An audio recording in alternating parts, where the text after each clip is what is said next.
are on the application of AAA, HCN, RM, AS, SAA against the Secretary of State of the Home Department.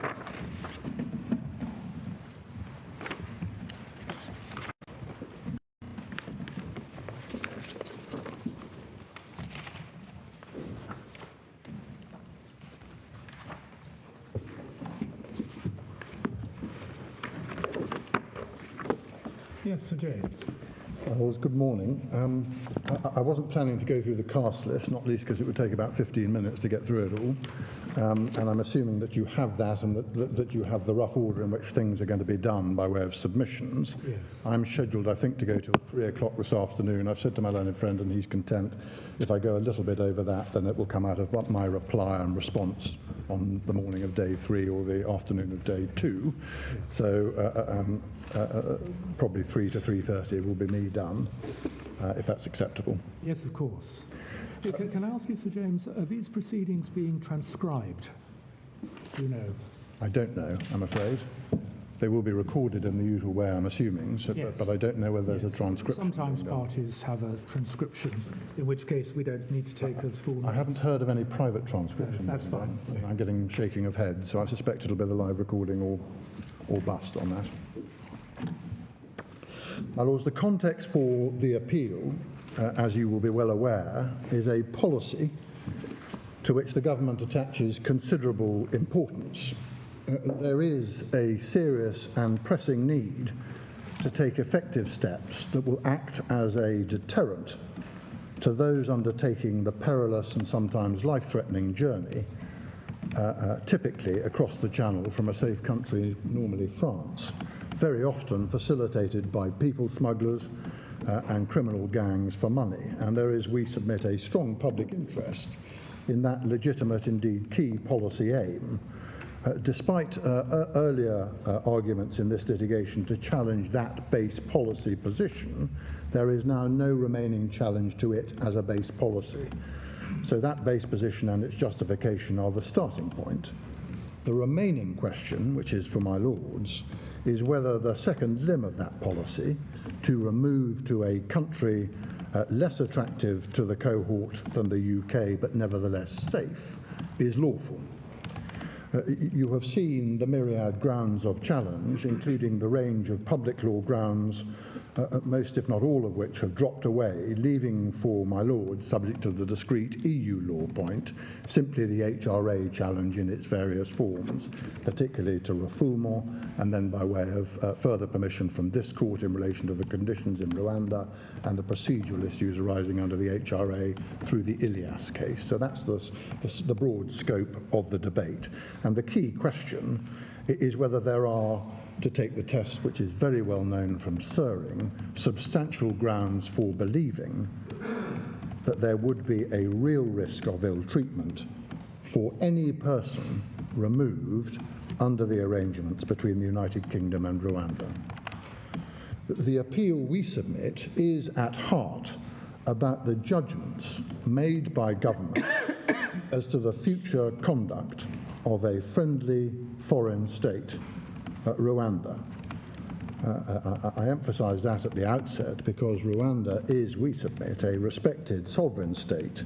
It's signatory to the Refugee Convention, it's signatory to UNCAT, the Convention Against Torture, and it is a member of the Commonwealth. Those judgments made by this government were made in circumstances in which both our government and the Rwandan government were fully aware of the likely controversy of the arrangements that were made. That fact, indeed, was a significant driver of the detail of the arrangements that were put in place and agreed between the United Kingdom and Rwanda. And the challenge, as the Lord Chief Justice in his dissenting judgment rightly recognised, is to the ability of the UK under these arrangements to remove any single individual to Rwanda. And it is plain Rwanda can comply with those commitments, devoting the time, resource and will that may be necessary to ensuring that that occurs. That's why I say that this case is at heart about a governmental judgment about whether it will do so.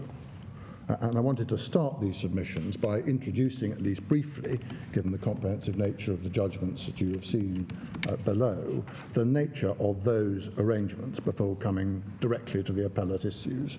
So the arrangements, first of all, and I wanted to make 5 short points by way of introduction to those, and I'll expand the 5th one in a little bit more detail. First of all, this is a bespoke scheme with a very clear and expressly agreed aim. The fundamental purpose of the MOU, the Memorandum of Understanding, and the Note Verbal, the NVs, which together make up what's called the Migration and Economic Development Partnership. You've seen references in the paper to the MEDP. The fundamental purpose of those arrangements is to provide assurances that will enable and secure the safe transfer of individuals to Rwanda for the processing and determination of their asylum claims in accordance with the Refugee Convention and ECHR guarantees. One sees those objectives very clearly spelt out in the Memorandum of Understanding itself. My Lords, at paragraph 2, I'm going to give you, I'm afraid it will become increasingly a series of references, but can I simply give you the electronic page number? I'm going to go to some of the, try and do quite a lot of it by reference to the judgments below, which are in the key file. So by and large, if the number's got 3 digits, it's in the key file. If it's got 4, it's in the core file, which contains all the authorities as well. So in relation to the MOU and the confirmation of the objective of these arrangements, paragraph 2 is, it starts at 2362.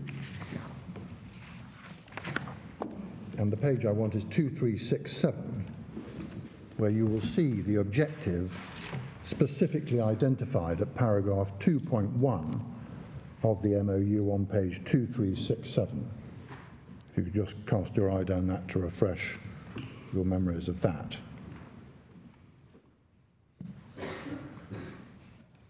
And in order to achieve that objective, everything else follows. Everything in the MOU, everything in the Note Verbal, a series of key safeguarding elements specifically built into the scheme and specifically committed to by Rwanda. That's the first point. The second point is that those arrangements clearly and carefully set out the numerous and detailed commitments designed to deliver that aim, as was noted by the Divisional Court in its judgment at paragraph 65. The care with which the scheme and the commitments were considered by both governments is evident from the face of the arrangements and indeed from the description and the evidence of the processes that led to them. There is nothing doubtful or difficult, we submit, about what they mean or what is intended by those arrangements. The judgment is about whether or not Rwanda will comply with them. They are detailed assurances from Rwanda regarding both the processes that are going to be put into place for determining the relocated individual's asylum claims and governing both the reception and ongoing treatment of those individuals when they are in Rwanda. That's why you have references to the process note verbal and the accommodation and reception note verbal, where the detail of that is contained. The core elements of the MOU and the NVs is perhaps best found in the Divisional Court's judgment between paragraphs 18 and 27. Just for your reference to locate the Divisional Court judgment, that's in the key file at 392 and following. So you have that there, and we've summarised those key provisions, also a case between paragraphs 57 and 73. And I make the point specifically because it's important. The assurances we submit are ex facie sufficient to avoid any real risk of an Article 3 kind, as the Divisional Court found in the second half of paragraph 62. That's the second point. The third point is that it is a scheme which we submit falls to be judged in its own context and on its own terms. There has been very considerable debate, as you will have seen, about Rwanda's conduct in the past. and it is evident that there are significant issues about that. We submit that they can't simply be assumed to be well-founded. There are a series of issues between, in particular, the UNHCR and the Rwandan government about that. But it's also evident that the UK cannot possibly seek to resolve those issues. It's in no place to do so, practically, or in most cases, even possibly. That does not mean that those concerns having been raised are to be ignored. Quite the contrary. They have been and were considered and taken into account as an integral part of designing the protections that the UK should invite Rwanda to commit to as part of the new bespoke arrangements. And you then have to make, if those commitments are given as they have been, a judgment about their willingness, good faith, and commitment to making those arrangements work. The key point for this purpose is that whatever debate there may have been, or may not have been, about Rwanda's conduct or record in the past, is, we submit, at best peripherally relevant. This is a new context with a new set of detailed arrangements that have been committed to by Rwanda and the UK, in significant part with those concerns in mind. Sir James, am I correct in understanding that what is created is not a parallel system, but is the use of the existing system with superadded assurances? My Lord, I think that's right in its essentials.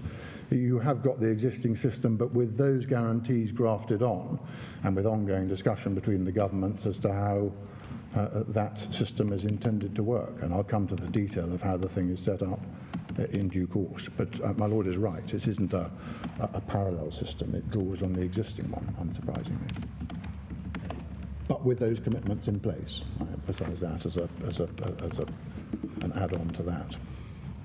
If you wanted a reference to the fact, in the evidence, the fact that the structure and those commitments were designed not merely to assure the processes going forward, but also to deal with the concerns of the past, you have it in Mr. Armstrong's first statement at paragraph 16, Roman 2, at page 2655. The fourth point is that the practical incentives to compliance by Rwanda with the detail of those commitments are very powerful. And by practical incentives, I refer to things in addition to the fact that a friendly foreign state, a member of the Commonwealth, as I've said, has committed itself and can be expected to comply with its commitments on that basis alone. There is a strong record of the UK working effectively in the context of existing development partnerships with Rwanda.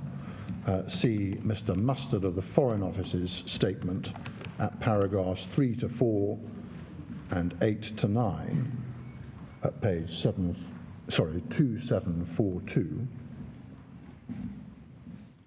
There are obvious and significant reputational incentives. The Rwandan government is entirely well aware, and has been from the outset and is now, of the controversies and the critical importance attached by the UK to all parties making that scheme work and work properly. Rwanda knows full well that the United Kingdom expects compliance precisely to ensure that the objective that both parties identified in the MOU at paragraph 2.1 is delivered in practice. So this is not merely a situation in which serious commitments have been made on the international plane. Those serious commitments will, to the knowledge of all, be critically and minutely scrutinised, and the reputational consequences of non-compliance or a failure in the arrangements would be very serious for everyone. That was indeed the clear view of the Court of Appeal.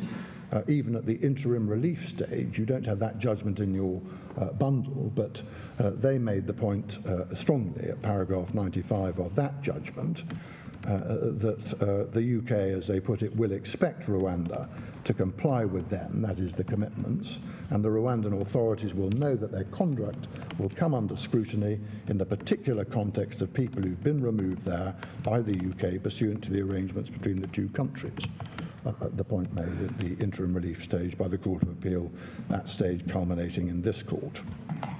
There are, in addition and if necessary, pretty strong financial incentives to ensuring that the commitments are adhered to. That was a point that the Divisional Court noted in particular at paragraphs 25 and 26, with their conclusion on the issue at 65 of the Divisional Court's judgment. The references in the evidence to the funding arrangements referred to in paragraph 25 of the Divisional Court's judgment are Armstrong 1, paragraphs 16 Roman 3 and following at 2656. And we've summarised those arrangements, I hope adequately, in our case for you at paragraph 83.2. Very significant sums overall, and they get grants of funding, or more funding as it were, for all those who are processed, and additional funding if refugee status is granted, along with a guarantee of 5 years residence in the country if that is the outcome of the process. The fifth point, which I said I was going to expand a little bit on, if I may, is a point that the Lord Chief Justice, as you will have seen from his judgment, attached very significant importance to, which is that the scheme will be carefully and independently monitored.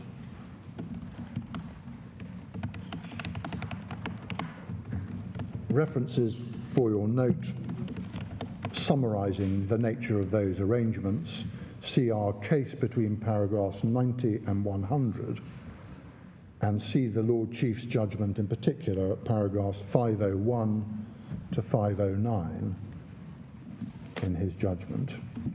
And I wanted to spend a little time on this, especially because of two reasons. Firstly, this is, we submit, a very important factor in principle applying the Othman test, which I will come to in due course. See in particular, I'll come back to Othman, so I'll just give you the reference now because I'm going to come back to it. Othman, paragraph 189 sub 8 at 7520. That makes clear the importance of this factor when considering the reliability of assurances in the context of the risks of asserting ill treatment allegation. And secondly, important to spend a little time on this because these monitoring arrangements are, as the Lord Chief pointed out at 463, para 463 of his judgment, they are, in his words, designed to ensure that Rwanda deals with asylum applicants appropriately with no relevant risk of refoulement for those with valid claims.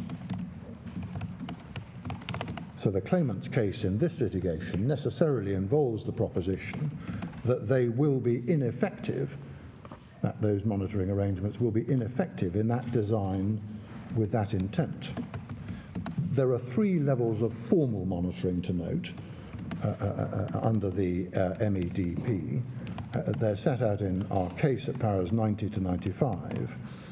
The British High Commission in Kigali, with Home Office officials embedded to monitor that compliance, an independent monitoring committee for which the MOU makes provision, and the committee for which the MOU also makes provision. And those three formal arrangements, which I'll come to in a second, are in addition, it's important to note, to the practical monitoring, which was noted by the Lord Chief Justice at paragraph 505. And that includes monitoring day by day or periodically by the UNHCR and all of its offices and its critical view of the systems in Rwanda. So the British Embassy and the Home Office officials embedded in Rwanda to take that first. For the duration of the arrangements, there will be a Home Office liaison officer posted at the High Commission in Kigali. The MOU makes specific provision for that in paragraph 13.4, page 2371.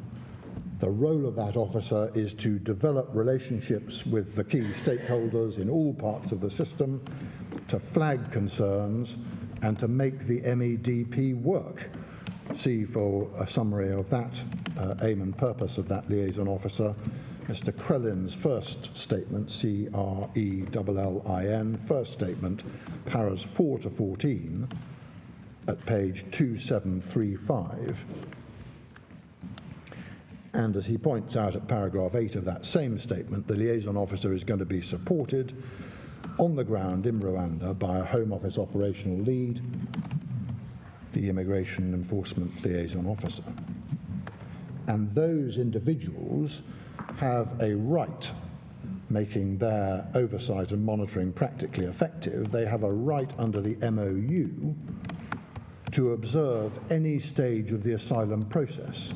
See for that purpose paragraph 13.5 of the MOU, which says, in order to facilitate coordination under this arrangement, respective liaison officers deployed by Rwanda and the UK under 13.4 will be allowed in the operational process in both the UK and Rwanda, including the screening of asylum seekers.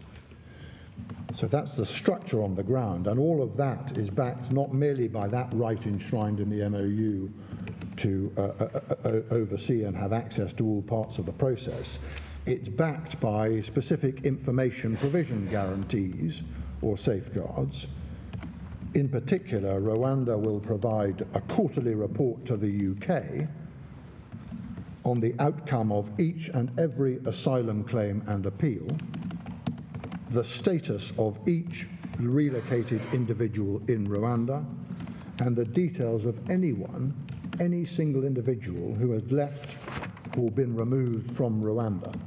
See for that purpose Armstrong 1, paragraph 16.9, Roman 9, and 61 to 65, the page reference being 2658, and see also the operational NV at paragraph 6.2, page 2395.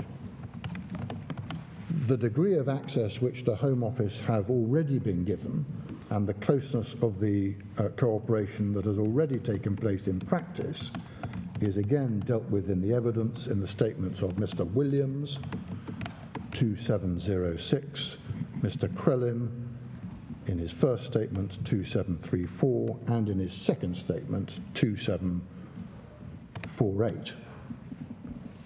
Note also that there is to be an IT tracking system providing a strong audit trail in relation to each and every case flowing through the system. That is evident from the Home Office internal report summarising meetings with the Rwandan officials on that subject. The page number is 3183. I don't propose to invite you to turning it up. It says in relevant part, the recording of decisions will be stored digitally on a bespoke asylum IT program. The government of Rwanda confirmed the digital system has been in place for a number of months. Individuals will be easily identifiable in the process by having a unique reference number which will enable a strong audit trail which will capture the dates and details of key decisions. So the key points at this stage, even in relation to this first element of the formal monitoring, this is, we submit, a proactive monitoring mechanism which is on the ground from day one. And as the Lord Chief put it at paragraph 505, in his words, this enables the UK to monitor on a constant basis that the assurances are being met and the system in Rwanda is working. It also provides accountability by the government of Rwanda to the UK for the assurances given under the MEDP. In addition, and still sticking within the Home Office, there is, as you will have seen, a team back in London, as it were, which itself is overseeing these arrangements. There is a thing called the Country Policy and Information Team, the CPIT, in the Home Office, providing another strand of monitoring and/or protection. And they are the team that produce the Country Policy and Information Notes, to which you may have seen reference, the CPINs. And those CPINs are reports that are kept under review. They're revisited on a regular basis with a view to ensuring that caseworkers have as up-to-date set of information as possible about the status of things in Rwanda. See for that purpose Armstrong 1, paragraph 29, 2663 is the page reference. And of course their findings, as Mr. Armstrong points out in the previous paragraph, paragraph 28, were a critical element in identifying the areas of concern that were then factored into the negotiations with Rwanda and were used to inform the design and the drafting of the assurances that were then secured in the documents that I've taken you to, the MOU and the NVs. So that's the first strand of formal oversight within the UK government. There is then, on the ground in Rwanda, and provided for by the MOU, an independent monitoring committee. It was noted, its function and its existence were noted by the Divisional Court in its judgment at paragraph 23 and then relied on in its reasoning at 65. The aim of this mechanism is described by Mr. Armstrong in his first statement at paragraph 16, Roman 8, page 2658. And then again in the paragraphs that follow paragraph 73 in that same statement, 2679 and following is the page number, including access being guaranteed to all parts of the process through the MOU for the Independent Monitoring Committee. The reference to that in the MOU is paragraph 13.2. And the basic structure is that information gathered by the Monitoring Committee and its recommendations will then be used by the Joint Committee, as it were, which sits above it, the more intergovernmental body.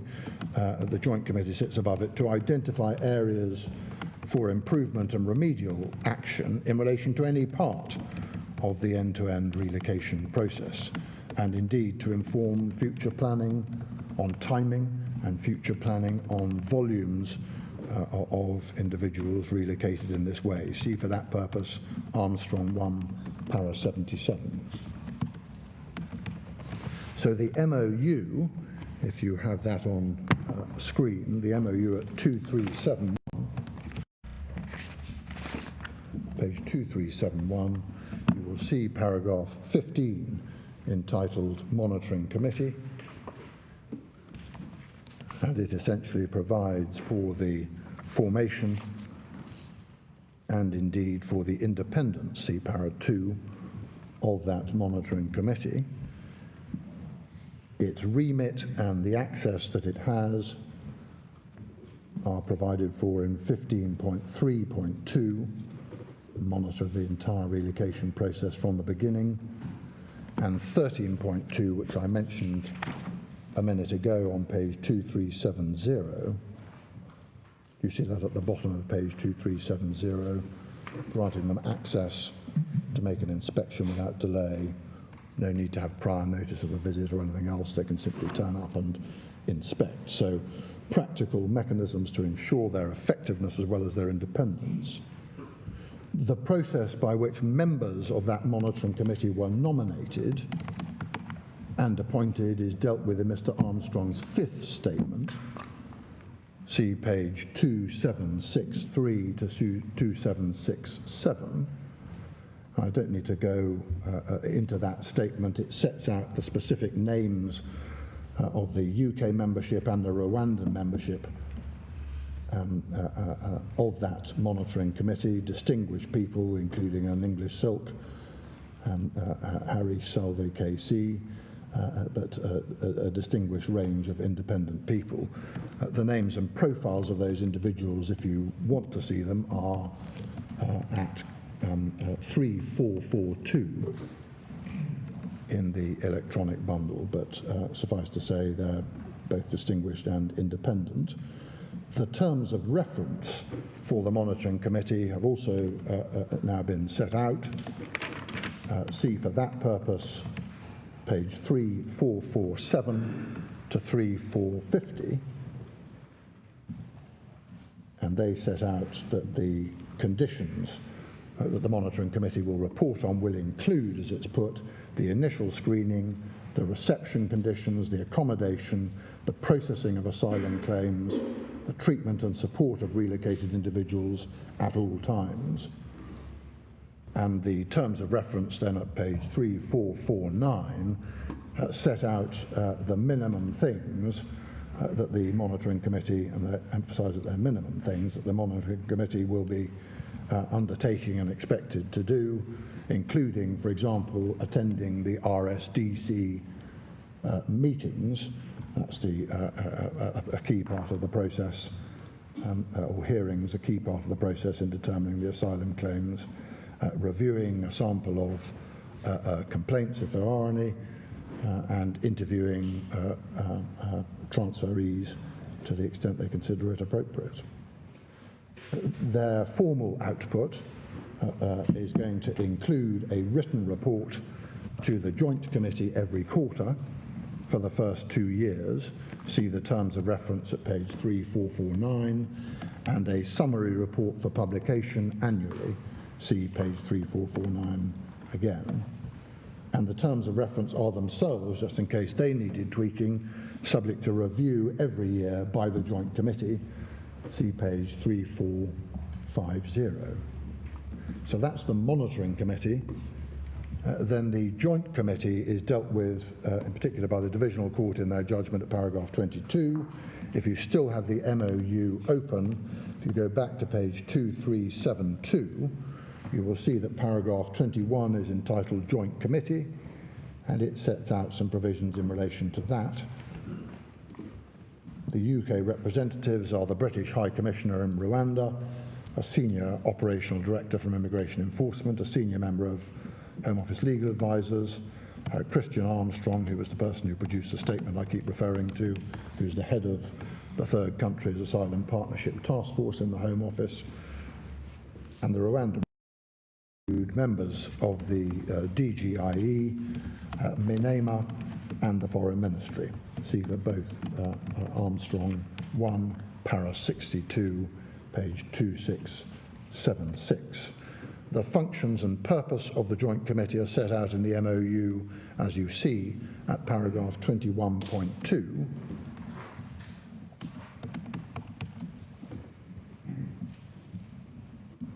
And you will see a provision for its first meeting at paragraph 21.3. In fact, it first met in Kigali on the 31st of May 2022 to discuss preparations for what was anticipated then to be the initial flight from the UK. See Armstrong 1, para 61, where he says that both participants at that meeting agreed to work together to share expertise, to build capacity where needs were identified, and gives the practical example of interpreters, where there was discussion about the adequacy of the provision of interpreters, and matters were agreed in relation to that.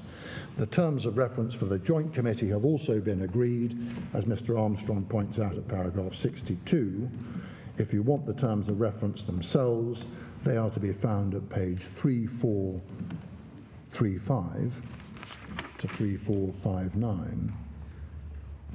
And under the terms of reference, perhaps the point of most note is that the Joint Committee are responsible for ensuring, inter alia, that the terms of reference for the Monitoring Committee and the process for ensuring that the Monitoring Committee has unfettered access for the purposes of completing their assessment and reports is adequately dealt with.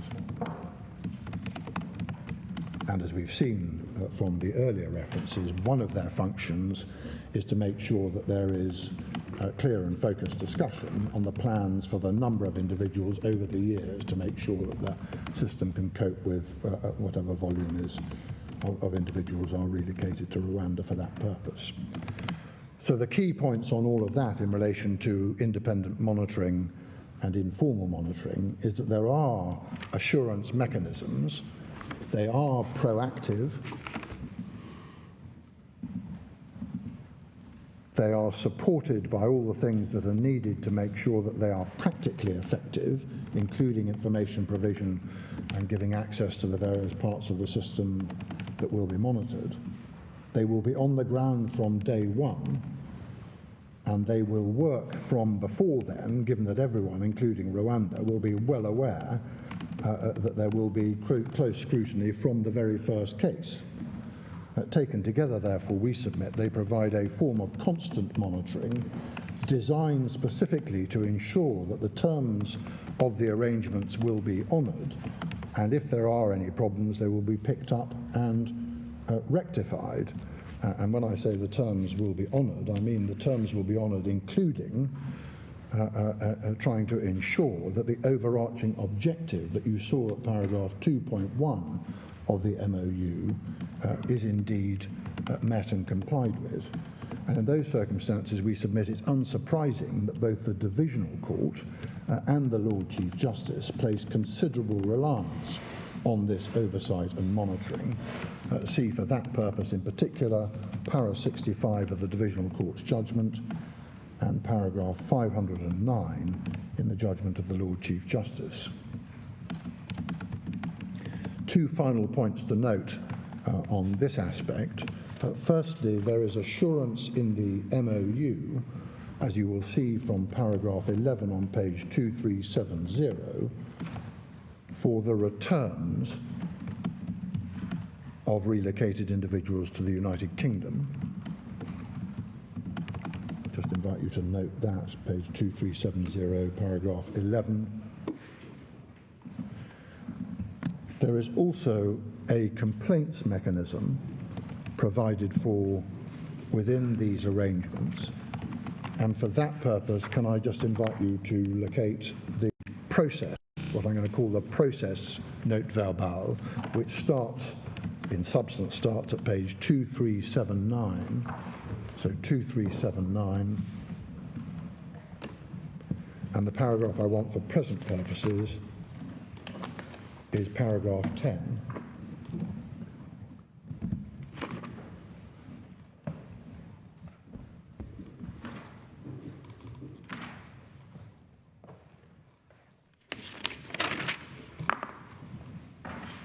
If you wanted detail, not sure it's necessary, but if you wanted detail on the precise way in which the complaint system is going to work and the procedure for it, it's one of the things that people have to be told about on reception as soon as they arrive. But if you want a detail of how the complaints procedure works in practice, or is going to work in practice, see 3267 and 3270.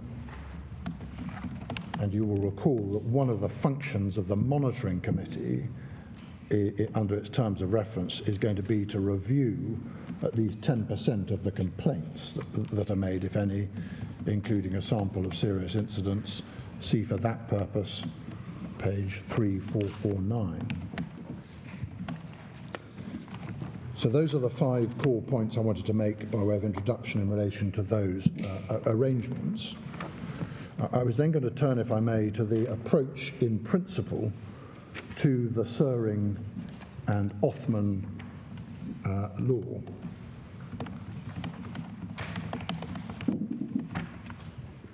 And I start for the purposes of this analysis, the approach in principle analysis, with 4, as we submit them to be, critical facts. The first will be evident from the submissions I've made already. A friendly sovereign state has chosen to enter into a series of commitments safeguarding treatment, both in terms of processes for determining asylum claims and in terms of treatment whilst in Rwanda for an individual transferred under these arrangements. And the starting point we submit is thus the starting point, the well-known starting point from Yogathas, Yogathas, which you'll be very familiar with, paragraph 9, page 4614, where the House of Lords said the Home Secretary and the Court should not readily infer that a friendly sovereign state which is party to the Geneva Convention will not perform the obligations it has solemnly undertaken.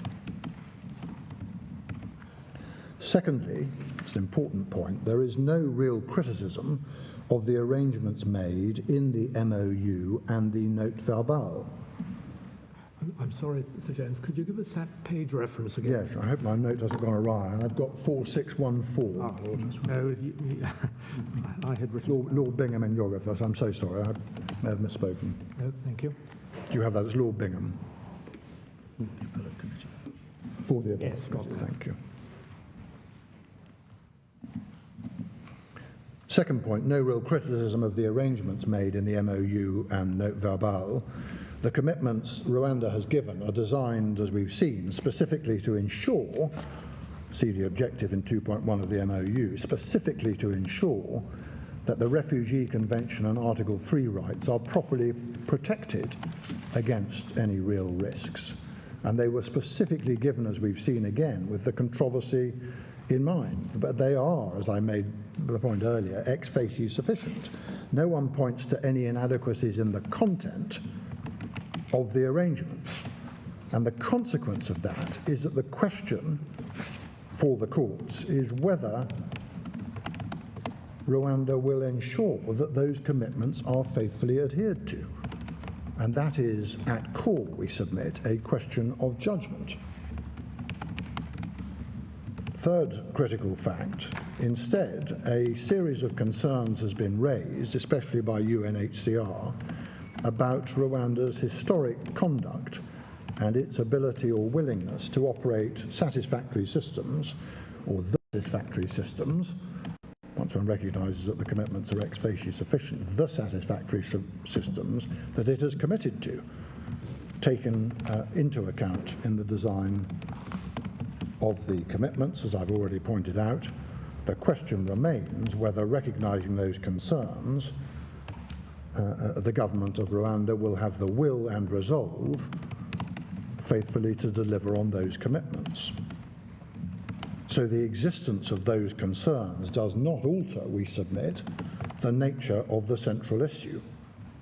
The fourth critical fact is that, in fact, the government has considered that question of judgment and has reached the clear conclusion that Rwanda will faithfully comply and ensure compliance with those commitments and that objective, and will therefore provide the systems that they have committed to provide to achieve that end. See, for that purpose, in particular, and it is only in particular, but it comes from the Foreign Office witness, Mr. Mustard, see Mr. Mustard, paragraph 20, page 2747.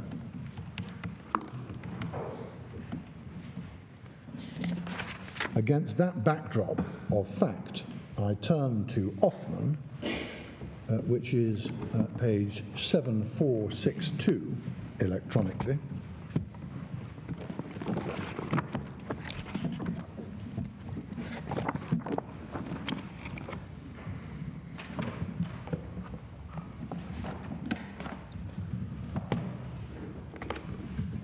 Just before getting into the detail of Othman, I'm not going to go too far into the detail of Othman because it'll be very well known to the court, but it's important to note at the outset that at a very basic level, the European Court of Human Rights applies the headline test, which is very well known, of substantial grounds for believing that there would be a real risk of ill treatment with some real rigour.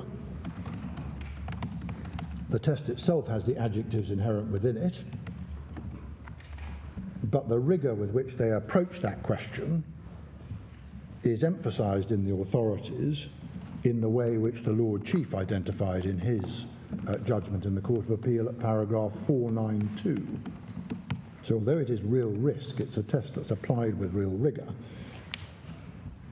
In Othman itself, the European Court concluded that the deportation of Abu Qatada to Jordan would not violate Article 3 in the light of assurances given by the Jordanian government that he would be treated in accordance with the ECHR.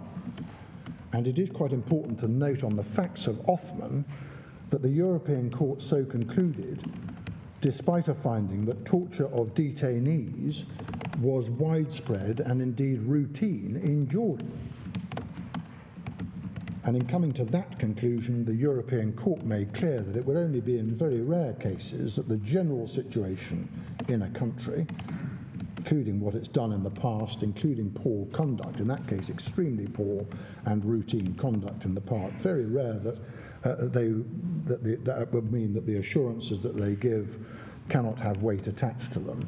See for that purpose paragraph 188 in the court's judgment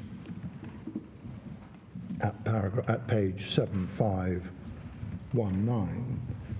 So Othman establishes as a proposition that even if there are accepted concerns about the most serious Article 3 ill treatment in a foreign state, that does not necessarily undermine the assurances. It is still possible and permissible under this test and this case law, therefore, for assurances to be provided that in effect create a break with whatever has occurred in the past. The past may of course be of interest, but what matters, as Othman demonstrates very clearly on its extreme facts, is the analysis of the present and the future in the light of the assurances that have been given.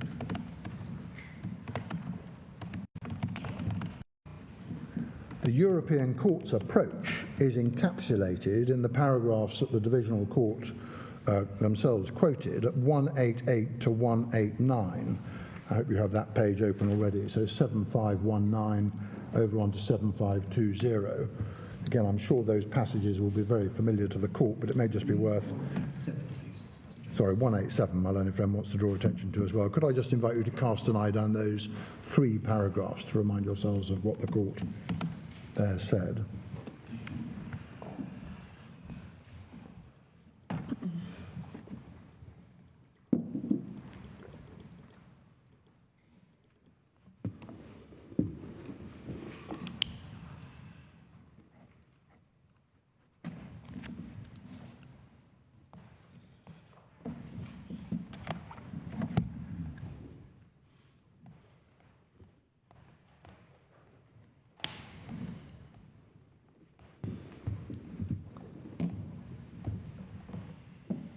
So you'll see the non-exhaustive list of factors set out at 189, including the one I drew attention to earlier, emphasising the importance of monitoring compliance with any assurances at sub 8 of paragraph 189.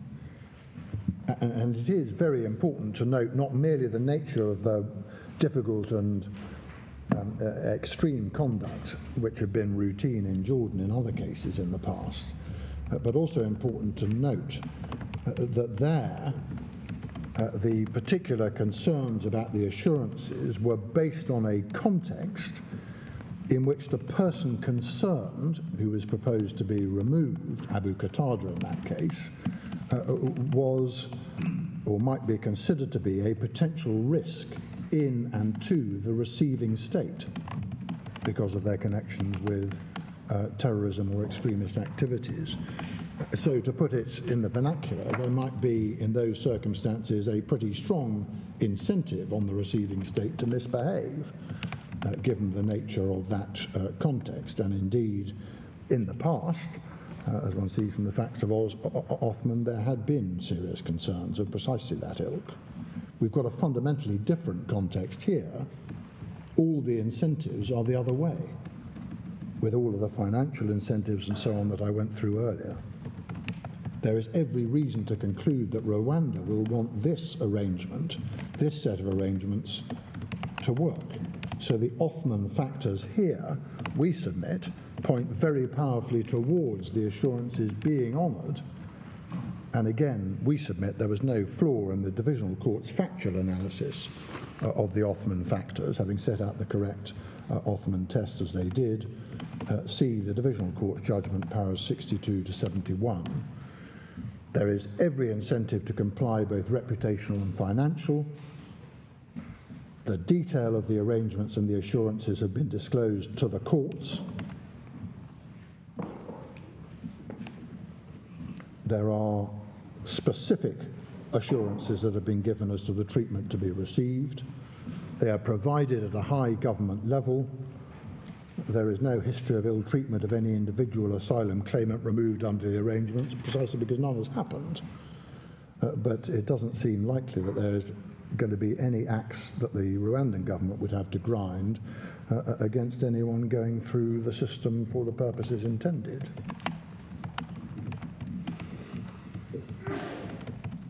And the latter point is of some importance because this is, in nature, a preemptive challenge.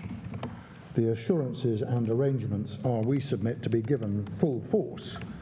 It is a high hurdle to suggest, as the claimants do, in advance of the operation of the arrangements or of a single instance of anything actually going wrong or being dissonant with the commitments, that they will not work. That was a point, again, that struck the Lord Chief, particularly in his analysis of the nature of the judgment, emphasising that the claimant's case was that no single individual could be transferred because everyone would be at risk. It's also perhaps important to emphasise that one can't apply an unrealistic standard. It's not necessary to establish that nothing could ever go wrong, or even that there's no prospect of any individual case being mishandled. There are instances of things going wrong in virtually every country which runs an asylum system, including, if I may respectfully say so, the United Kingdom and her near European neighbours. That fact does not suggest that, for example, the UK or France would not be safe countries for the purposes of Article 3. So that's the Othman case and the nature of the test that it establishes, and inherent within that, and particularly under our domestic constitutional arrangements, there is a question that arises, which is of some importance, as to the court's proper role and respect for the judgments that are made by the government. And I wanted to make 4 short points about that because this is a territory which it will be very, very familiar to the court. And so I take it lightly, not seeking to diminish the importance of these points, but it'll be familiar to the court anyway. So 4 short points. First, there is no doubt, and there never has been at any stage of the proceedings, certainly not before the Divisional Court, that the question whether a person faces a serring risk, I use that as the shorthand for substantial grounds for believing all of that, the serring risk question is a question for the court. No dispute about that at any stage of these proceedings. Secondly, there are very well established and often considered principles governing how the court goes about that task. That does not touch the first point. The decision remains for the court to judge, but those principles govern the manner in which a particular core element of assessing risk is dealt with. Thirdly, those principles, well established over a series of cases, include according particular respect for the views of government in relation to certain types of judgment call or issue.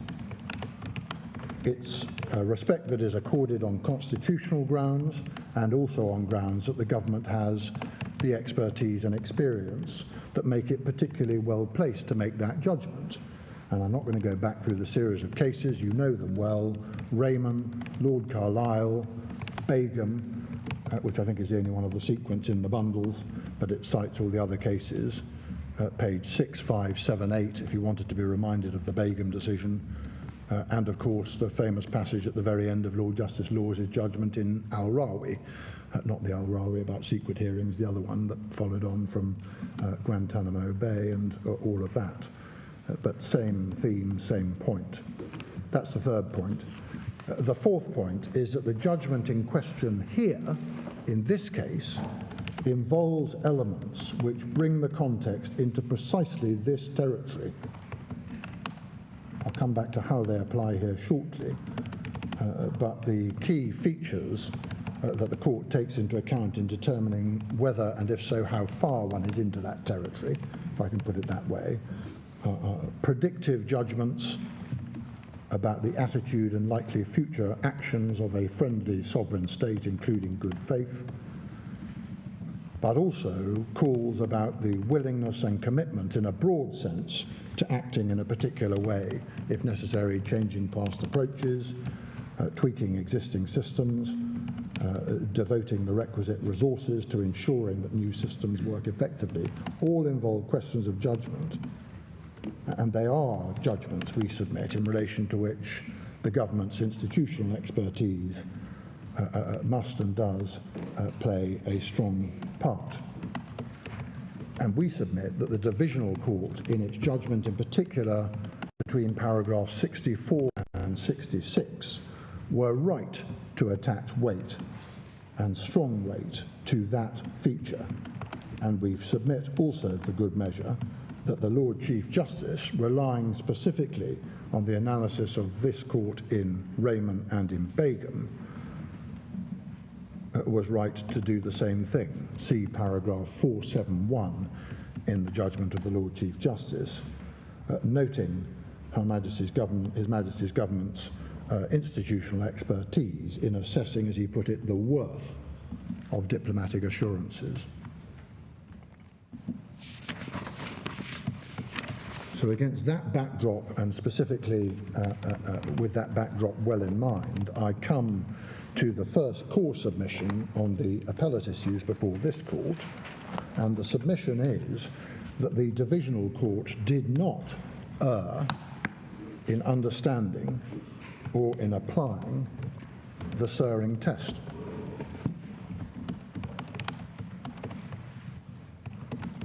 And again, we submit that the Lord Chief was correct in identifying the issue, the core issue at paragraph 479, and in concluding, as he did in a prolonged section of his judgment between paragraphs 481 and 493, he was also correct in concluding that the Divisional Court did not misunderstand or misapply the test. Compare, for your note at least, the majority reasoning in the Court of Appeal. The Master of the Rolls' relevant bit of his judgment is at 73 to 78, and Lord Justice Underhill, relevant bit for this purpose, is at 128 to 129. And we submit that the majority of the Court of Appeal did indeed fall into the trap identified by Lord Hoffman in the Piglowski case that we have referred to. I think it's probably sufficient to take it from our case where we've given you the relevant quotation as well. If you go to our case at paragraph 21.3, you will see the references to Lord Hoffman in Piglowska against Piglowski.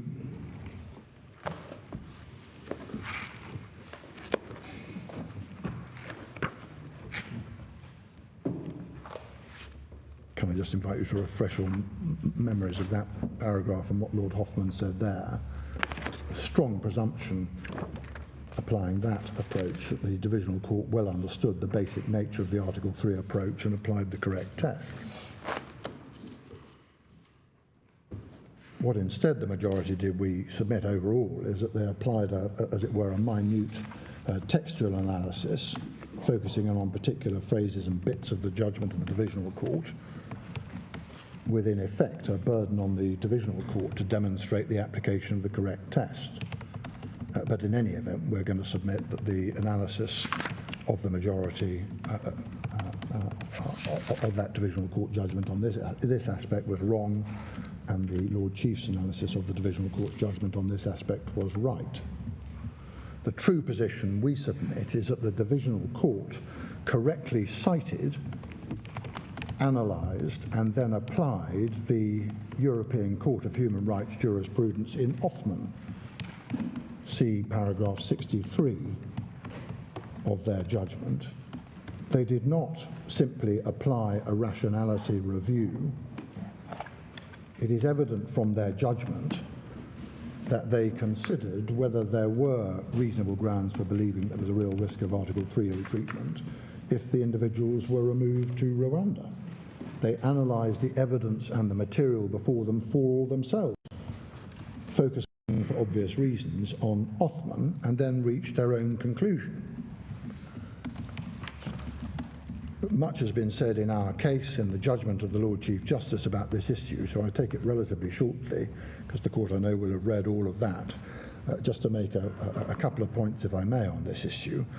Firstly, just to reinforce a point that the Lord Chief Justice noted at paragraph 480 of his judgment, this, if error it was an extremely surprising error for the Divisional Court to have committed, given two things in particular.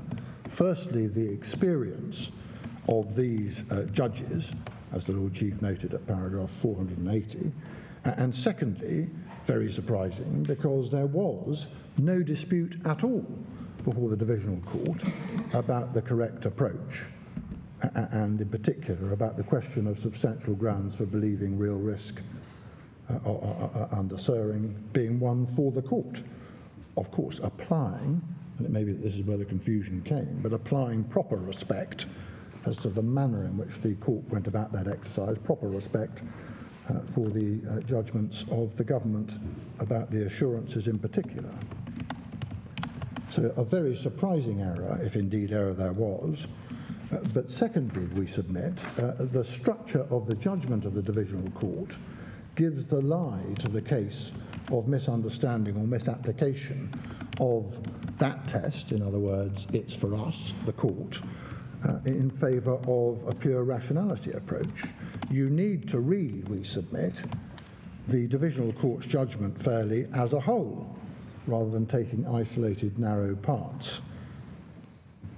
You also need to bear in mind that the claimants sought to mount alongside the Article 3 swearing cases in both its aspects, removal into a process which was said to be flawed, removal to a country where there were said to be real risks faced in any event, conditions in Rwanda, and the Ilias point. All of that was run together, a mishmash together, with a whole series, including rationality, of other public law challenges to the safety conclusions of the Secretary of State.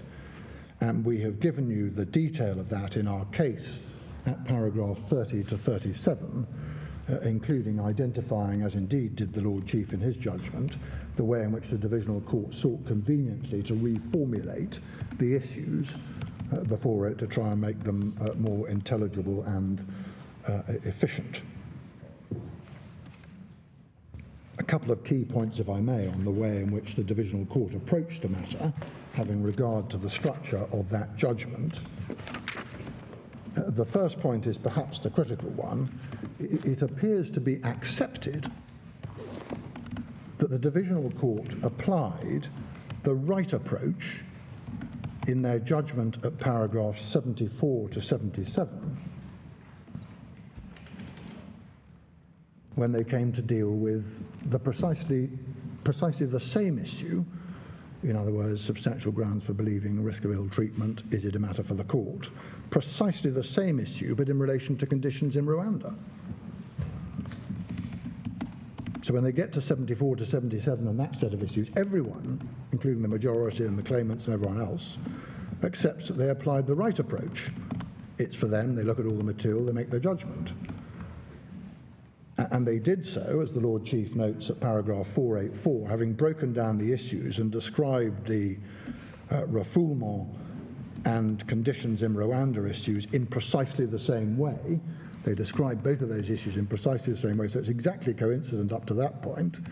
But it's then suggested that having adopted that approach correctly at that basic and fundamental level in 74 to 77, they then forgot about it in the earlier part of their analysis when they were dealing with precisely the same issue as it applies to the systems in Rwanda. And that, we respectfully say, is an impossible way of reading the judgment. It is not a sensible or fair way of reading the judgment. So that acceptance they applied the right test to precisely the same issue, but when it came to conditions in Rwanda, is a powerful factor that they applied the correct test when they came to deal with the earlier set of issues in relation to Rwanda and its processes. That was a point that the Lord Chief recognised correctly, we submit at paragraph 490 in his judgment. That's all the more clear, we submit, given that the content and terms of paragraph 74, making it clear that even in relation to the assurances, the ultimate decision is for the court. They use the words "we consider" in para 74, and then the reasons that are given earlier are those in the refoulement section. So they're not merely applying the right test and then applying the wrong test on the majority's reasoning when they get to it earlier, but they're actually referring back, when they're applying the right test, to the earlier section of their judgment.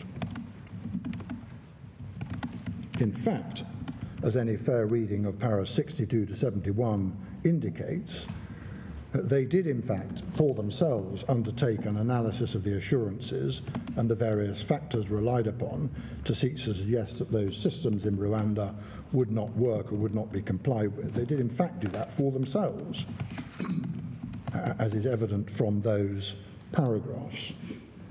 The references in their judgment, for example, in the Divisional Court's judgment at paragraph 43 to legally flawed, that phrase, we submit in relation to that is evidently a reference in compendious terms to the various different ways in which the claimants have sought to challenge the safety of the Rwandan processes, which they said created the risk of refoulement.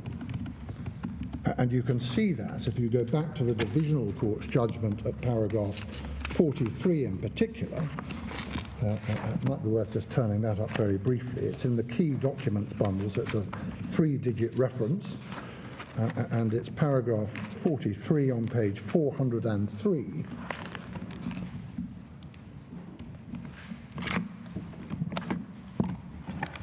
And you will see that that phraseology, which the majority in the Court of Appeal thought indicated, or at least part of what they thought indicated the wrong approach, as it were, but you'll see that in paragraph 43 in the 4th line. Do you see it just after the bracket? Legally flawed. Can you give me the page number? Yes, my lord, I'm so sorry. It's 403 in the key documents bundle. Yes. You may have the Divisional Court judgment also in the core, but do you have the key document? Oh, I'm so sorry. I'm in the wrong bundle here. You're in the core. Well, it may be in the core as well. I haven't got a cross-reference to that. Well, I'd rather use the key, actually. Yeah, the key is 403 then. Yeah, thank you. Yeah. Do you have that? Para 43? I was drawing attention to the 4th line where this phrase legally flawed sits for the first time, but you see the context that surrounds it. The sentence immediately after it says this same contention is put in a number of different ways, and then it specifically splits out, as it were, the Article 3 way of putting it in A, and then various other public law grounds, Thameside and so on, in B, and then C is an irrational conclusion. So specifically drawing a distinction between the public law grounds with the well-known approach of public law courts to that. So in that paragraph, that phrase is plainly being used in a compendious way to refer to the various different ways in which the claim is put. And the various different ways, as they squarely acknowledge in that analysis, is it involves splitting out the rationality challenge as to the ECHR challenge. Again, that is subject to some analysis by the Lord Chief in his judgment at paragraph 486. The Master of the Rolls below, in his judgment at paragraph, criticised paragraph 45 and the phrase whether the Home Secretary could lawfully reach the conclusion that the arrangements would not give rise to a real risk. But that, we submit, was not an indication, particularly when read with 43 and what follows, that was not an indication that the court did not have to reach its own view on the materials when it got to the ECHR analysis. Lawfully is not, and certainly not necessarily, synonymous with rationality, and that indeed was the very point made in the permission judgment by Lord Justice Lewis, see our case at paragraph 42, and note also, in relation to those references to lawfully reaching a conclusion, the point made with some real force by the Lord Chief at paragraph 481, pointing out that to act incompatibly is to act unlawfully, given Section 6 of the HRA. The Master of the Rolls then expresses concern about the Divisional Court's judgment at paragraph 62 and the framing using the phrase entitled to conclude. As to that, the claims were in effect run together, and the analysis of the issues placed them together under the compendious title legally flawed, as we've seen from paragraph 43. But the use of judicial review language, again on which the Lord Justice Underhill placed some reliance as well, does not, given the existence of the public law challenges alongside, indicate that they'd somehow forgotten that the Article 3 determination was for them.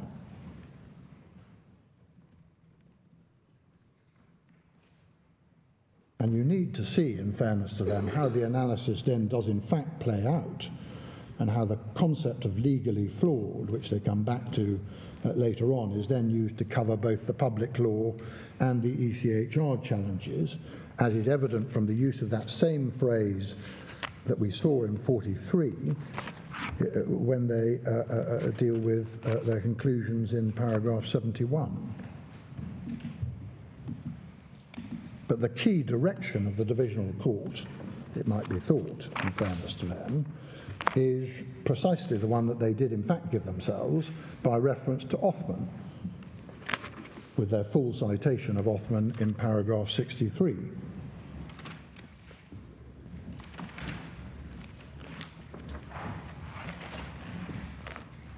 And it is important, we submit, not to confuse the approach which the domestic courts apply to according respect to the judgments of the government in relation to certain issues that might arise under the banner of substantial grounds for believing real risk.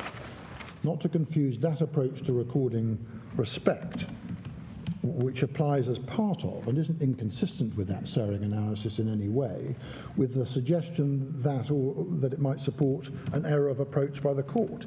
It's entirely legitimate as part of the court's consideration for itself to conclude that the Secretary of State was entitled to rely on those assurances and to give real weight to that, as the Divisional Court did at paragraphs 66 and 71 in particular.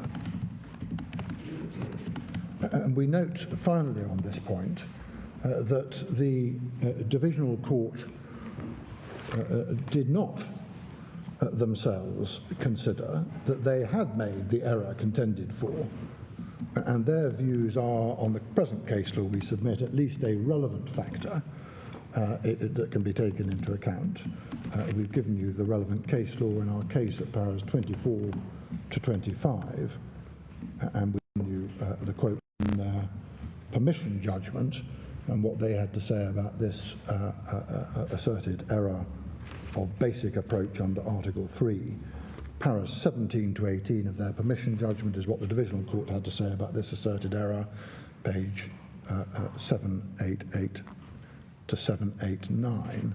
I think that's in the core bundle rather than the key bundle. But as I say, if one's standing back and trying to look for the critical points in relation to that, to this issue, we do submit that there is really powerful force in the idea that it just doesn't seem coherent with respect to say on the one hand in relation to a test which is identical. They got it right in relation to the second half of that when they came to consider the conditions in Rwanda, but then somehow they got it entirely wrong when they considered the self-same issue as it applies to the processes. It's the same test and the same approach, it's just a different context in which the self-same issue arises. What then are the consequences of that approach for what follows? If the Divisional Court... Before you go there, you mentioned the Othman test in paragraph 63. Oh, yes. From your point of view, are the critical words contained after the quotation in the final subparagraph of 63? where the court is saying that the court's approach must be rigorous and pragmatic, Yes. notwithstanding that ultimately it is an assessment to be undertaken, Yes. recognising that the court must give weight. My Lord, yes, I should have split it out because, in fairness, the quote from Othman dictates the approach under the European Convention on Human Rights. There's a slightly different constitutional issue with which this is concerned, which is what is the approach of the domestic courts. We do, for that purpose, place reliance for those reasons on the Because that seems to suggest that in the relevant section they were doing the rigorous analysis that they referred to and flagged up from Othman. Yes. Exactly so. That's the submission. But we say there are other indicators, including, as I say, the difference between the bits of the judgment. And the problem, the language of entitlement, seems to arise out of the analysis of the claimant's submissions back in paragraph 39, I think, 39, 1 and 2. Yes, where they've redefined the issues, as the Lord Chief points out. Yes. Exactly so. Exactly so. Well, it's a bit of a mishmash, the language of entitled, because it's a bit of that with rationality thrown in and run alongside, and it's also a bit of entitled to accord considerable respect to the judgment of the government in relation to assurances. So you've got those twin features, as it were, that feed into that phrase, which obviously appears to have caused some confusion. So in an ideal world, we wouldn't have that confusion, but it's if I may respectfully put it this way, it's not entirely their fault. I'm sure it was our fault for getting the issues all muddled up in the way that we did, requiring them to reformulate it. But those are the points of substance that we make. I was going to come to the consequences one way or t'other, whether we're right or wrong about that. If they didn't err, then our short submission is that the Divisional Court were then entitled, after 8 days of trial, in effect, and the very careful examination of thousands of pages of evidence that they conducted, to reach the conclusions that they did. They were not wrong. The principles in the case law are extremely well known. There was precious little controversy about them, despite the number of cases you still have in your bundles, I'm afraid, but there was precious little controversy about the basic principles. And it was really a question of the analysis of the evidence in this particular context. They were not, we submit, therefore, wrong, and the Court of Appeal were not, therefore, entitled to approach this as if they were the first instance judge, because that door had been opened to them by a prior error of principle in the Divisional Court's analysis. But in any event, I've got to address the safety issues, and I've got to address the safety issues because although the Lord Chief Justice concluded as he did that there had been no prior error, he went on to consider this as if he was a first instance judge, as if there had been. You've seen that analysis on which we also rely. But also the Court of Appeal, the majority, better be a bit careful about this, Lord Justice Underhill found that, even if the court had asked itself the right question, its answer was wrong. Court of Appeal, paragraph 129, the Master of the Rolls, in fairness to him, was a little more equivocal. The Court of Appeal, in his judgment at paragraph 91, at most, we said that the Divisional Court was wrong to accept that the past was, as he put it, irrelevant. But even applying the Suring test de novo for himself, the Master of the Rolls then at paragraph 92 says this. He says, the balancing exercise that the court needs to undertake in making the Suring assessment I have described is multifactorial and complex. I confess to having vacillated within the decision-making process.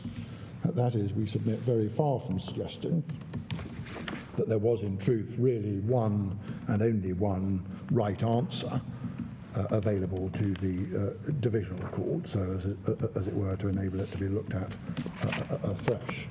So there's at least a question mark about how far both of those judges went, but certainly I accept that Lord Justice Underhill reached the alternative conclusion in the clear and crisp manner that he did. Sir James, yes, my Lord. If I can give you some feedback. I understand that some members of the bench would find it easier to follow your submissions if you were to refer throughout to the hearing bundle. rather than referring also to the key bundle or the core bundle. Very well. I think all the references I'm going to come to are going to be in the hearing bundle with the 4-digit numbers, and you will have noticed that I haven't given you page references, but I've given you paragraph references into the Divisional Court and the Court of Appeals judgment. So can I take that on board and hope to comply with this? And if I don't, someone will shout at me, I'm sure. My Lords, the core second submission we make, the first submission is about whether the DC erred so as to open the door to a de novo consideration by the Appellate Court and the Court of Appeal. The second submission is that there is no proper basis for interfering with the conclusions of the Divisional Court on its analysis of real risk.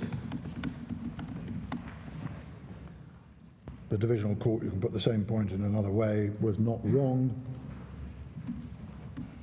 The Lord Chief Justice was, we submit, on this point also correct for the reasons that he briefly gave.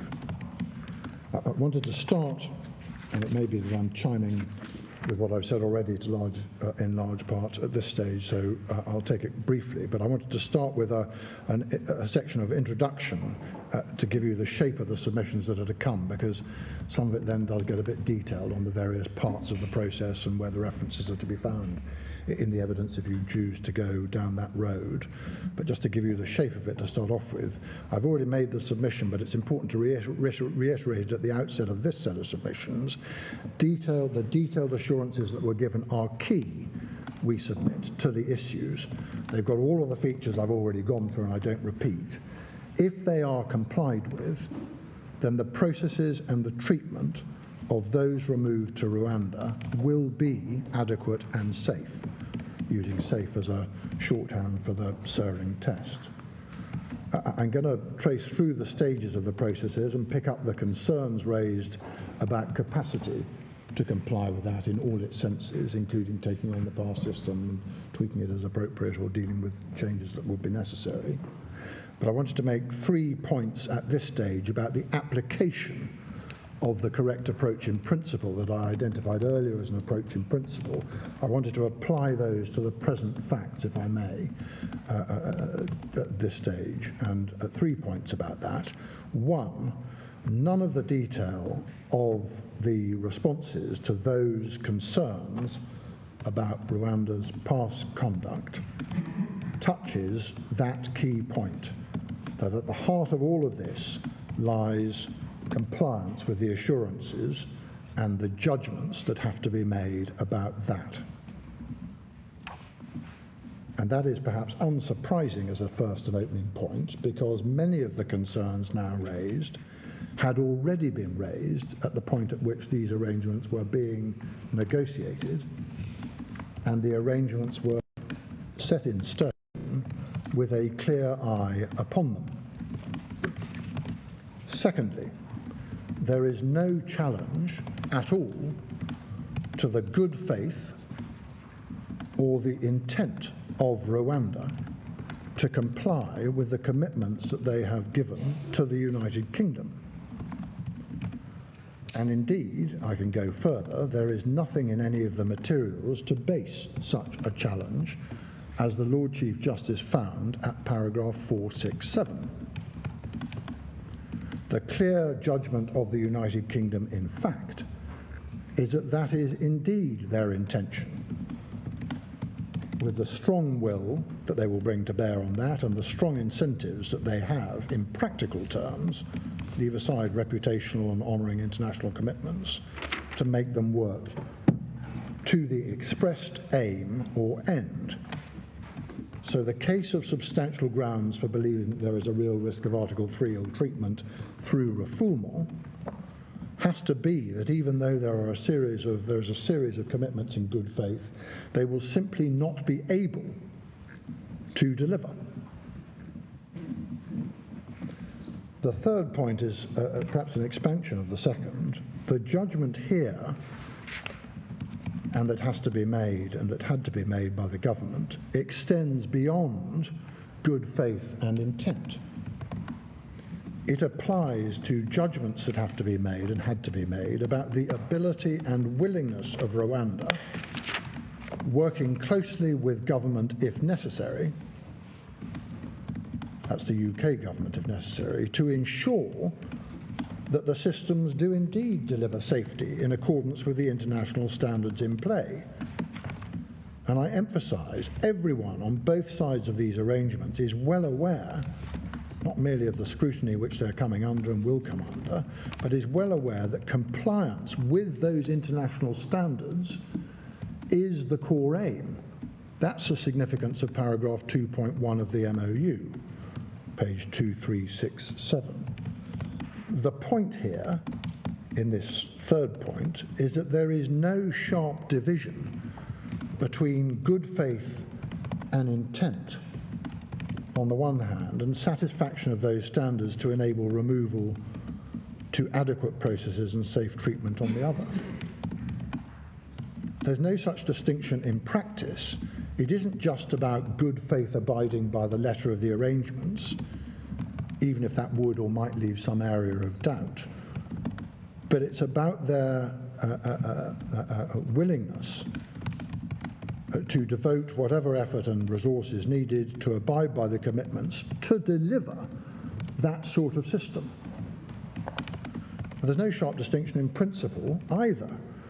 The predictive judgment about how a friendly state which has entered into these sorts of commitments with that crystal clear objective will act, including in ensuring that necessary resources are in place, that changes are made, that developments happen in relation to training or whatever else it may be.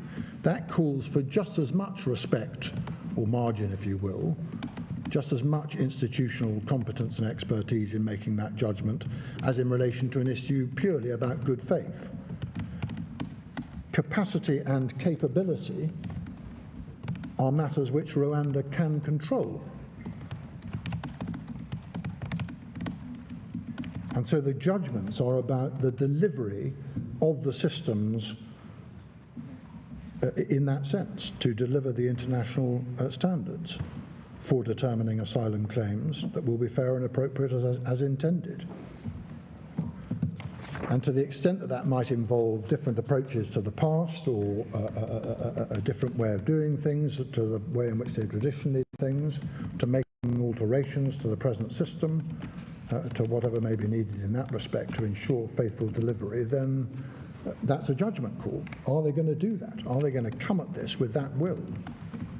And those judgments are, therefore, it's not just good faith or intent, those judgments are judgments on which the government's institutional expertise bears for obvious reason, because they involve at heart predicting how a friendly sovereign state is going to react in the light of the commitments that it has given with a specific and clear objective that has been identified.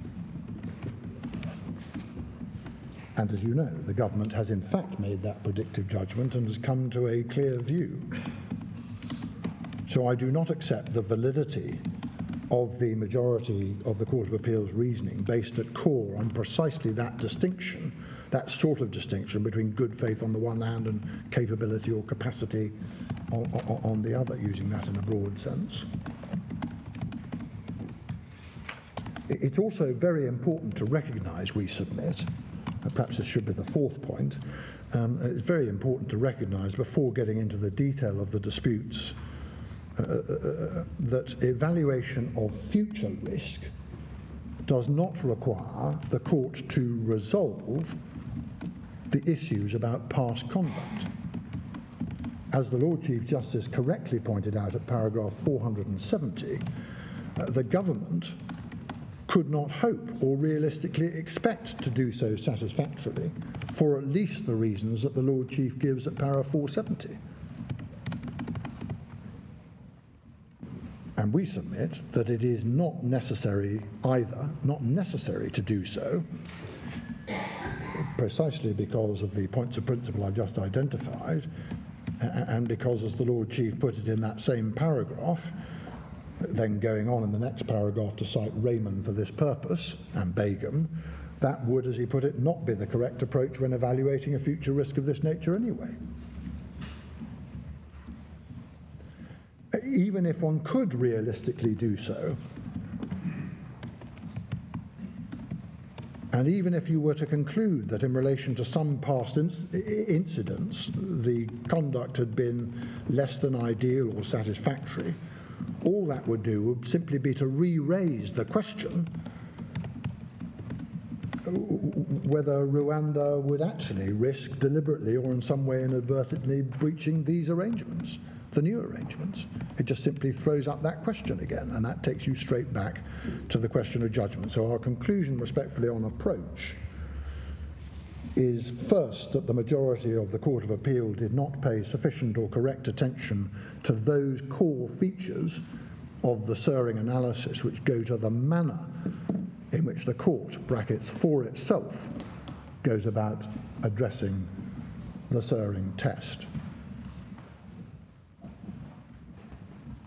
And secondly, in relation to none of the areas on which they disagreed with the Divisional Court, was there, we submit, a proper or sufficient basis for the conclusion that the Divisional Court had been wrong, which was the appellate standard that they had to apply with all its height and rigour. One final point before coming into a little bit more of the detail on all of this, and it's a point that probably has a headline that goes plus refoulement. So it is at least to be noted that the case being advanced by the claimants is that the Article 3 Suring risk in this respect is that the systems in Rwanda will create substantial grounds for believing there's a real risk of delivering wrong asylum outcomes, A, and, underlined, B, that the result of that is that there is then a real risk where the individuals will face a real risk of ill treatment at the hands of the then receiving state if they're removed to that state. And we've dealt with that issue in our case at paragraphs 101 to 105, making a succession of points about the degree of realism of the prospect of that second thing happening. The Lord Chief Justice correctly noted that second element and the facts which raised the question in relation to that second element at paragraph 468 in the second half of that paragraph in his judgment, and he then conducted an analysis of the reality of that risk, the degree of that risk, because it all feeds into whether or not there are substantial grounds for believing. So it's not an all or nothing thing necessarily. But he then analyzes that particularly by reference to the protections in the MOU at paragraph 10, which deals with removals on or out of Rwanda. See in particular MOU paragraph 10.4, and he conducts that analysis in paragraphs 496 to 499 in his judgment. So the point of the plus refoulement point is simply to note that when you're assessing real risk overall, there is that second element. I don't want more of it than that. I wanted then to turn in a little bit more detail to the elements of the process that have been set up and that will apply in Rwanda if people are returned. And the first heading, if I may, is Rwanda's capacity. I'm using that in the strict sense. I'm very well aware that Lord Justice Underhill wanted to ensure that everyone understood that capacity could include what I've described as capability as well. But capacity, I'm dealing with numbers, effectively, at this stage, and how that is going to work and whether that would create a risk because they're going to be swamped. That's the essential point. I start in relation to capacity with noting, as the Lord Chief did, that the case is an extreme one. The contention is that Rwanda is not safe for any single migrant. And there is real force in the Lord Chief Justice's analysis at paragraph 472 to 473 on that point, we submit. But the short and complete answer in relation to any concerns about capacity is that the MOU specifically addresses capacity, and there is no reason for supposing that those specific and thought-through arrangements will not work as intended. The relevant paragraph for this purpose in the MOU, if you could just flick it up on your screens, is on page 2367. 2367. And the paragraph we want for this purpose is paragraph 3.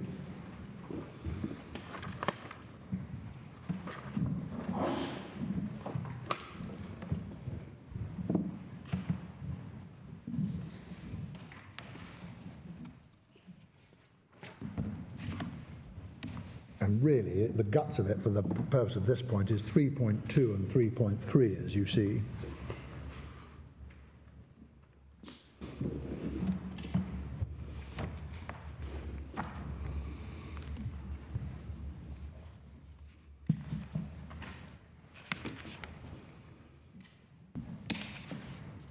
So there are mechanisms in place designed to ensure that the control of the flow is secured and is properly managed, precisely to ensure that if it takes time for the system to build,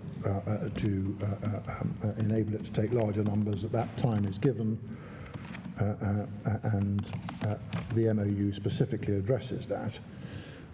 Could I invite you to add in your notes to the references for this purpose, Armstrong 1, paragraph 16, Roman 7, which deals with the backdrop to this and with the intention to control the flows and the relevant provisions in the MOU and the note verbal to that end. That's Armstrong 1, paragraph 16, Roman 7, at page 2657.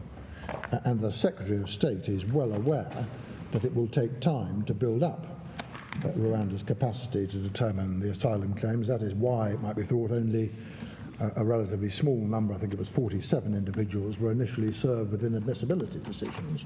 So a relatively small number designed to get to the first flight, as it were.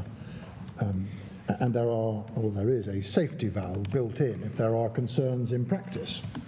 In addition to the points I've just indicated about controlling the flow, Rwanda can, of course, ask for assistance if it considers it needs it or it would be useful, and they can always refuse to accept or decline to accept more transferees if it reaches capacity. And you will recall that the Joint Committee, when we looked at that above the Monitoring Committee, it has a role in matching transfers to capacity.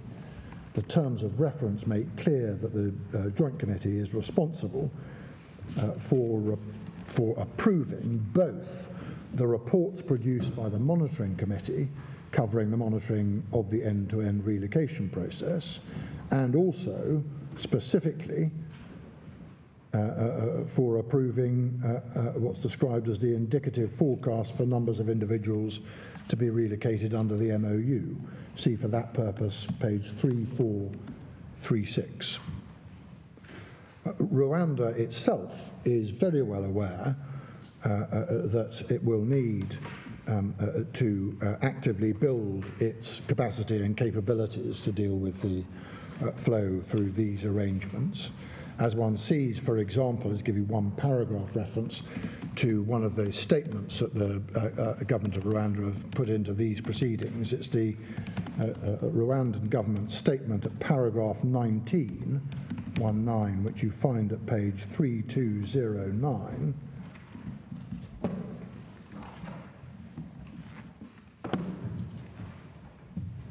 Where they say, in addition to the several measures in place to promptly and efficiently process the claims, the implementation model of this partnership is actively building capacity. This is end-to-end capacity building across the RSD process, from the registration at the DGIE to the appeal to the High Court. This capacity building focuses on human resources and training.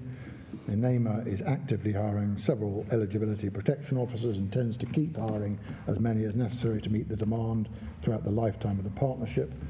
More administrative staff are being hired. Measures are in place to ensure our RSDC holds sessions at least once a month and often as necessary. So we respectfully submit that the Divisional Court's conclusion on this at paragraph 65 was correct.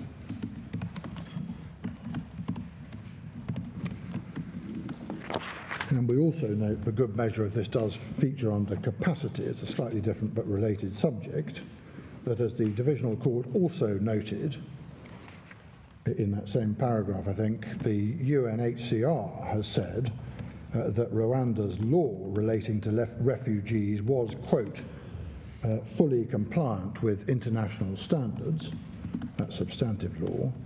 See the UNHCR's compilation report on asylum process in Rwanda, Universal Periodic Review, 3rd cycle, 37th session at page 4, core, that's the hearing bundle reference, 2800.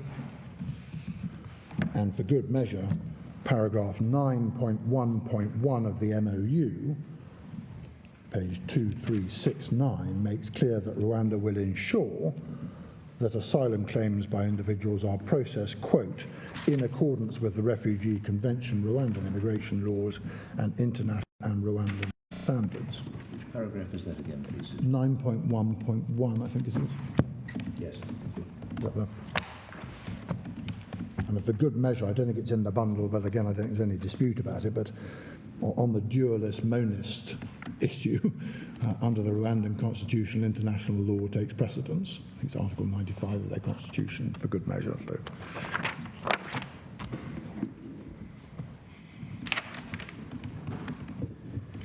So that's capacity in its strict sense. Then the process sequence, if I may, and again, you'll have seen that a relatively bird's-eye summary of the process from when the plane leaves the United Kingdom through to the end is conducted in a short section of the Lord Chief's judgment, but just in a bit more detail, if I may.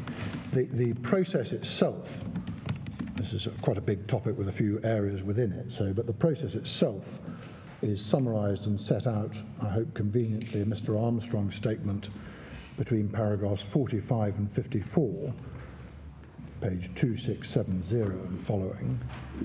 And there is a specific note verbal dealing with the elements of that process, called the process NV, the process note verbal, page 2377, and following is the process NV, but it starts in substance at 2379, so that's where you have the note verbal dealing with the detail of the process.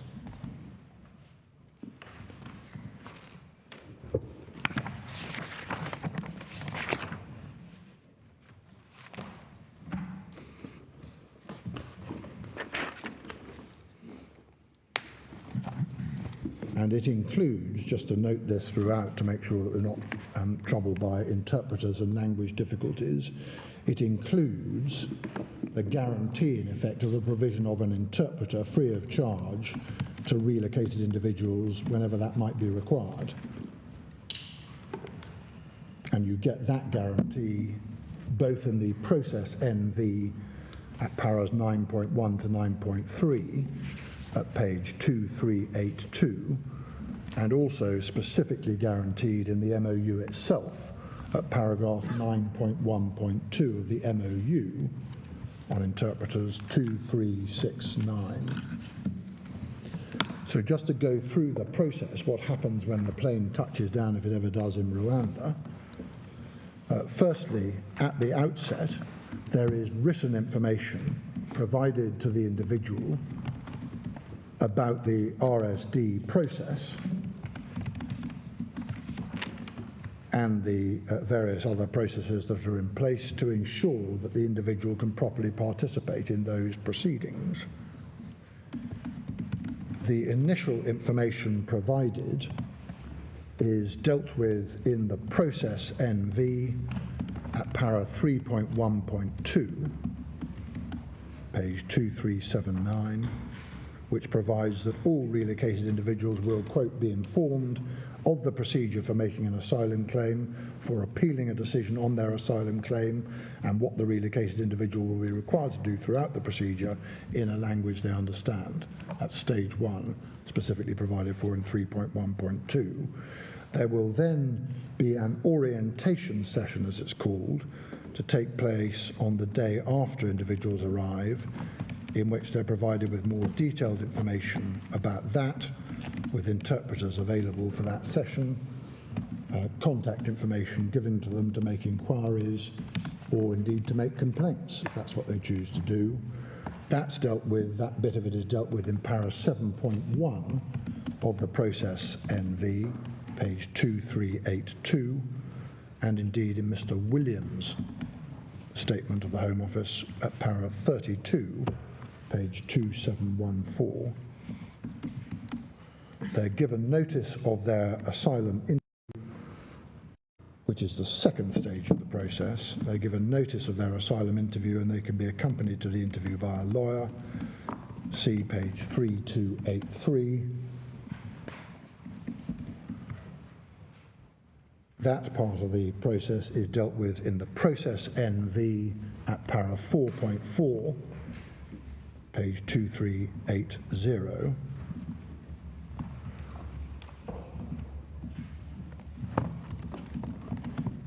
Lord Justice Underhill was a bit troubled by that because he said that an interview transcript was not provided, and it was of obvious importance that it should be. That's paragraph 170 of his judgment.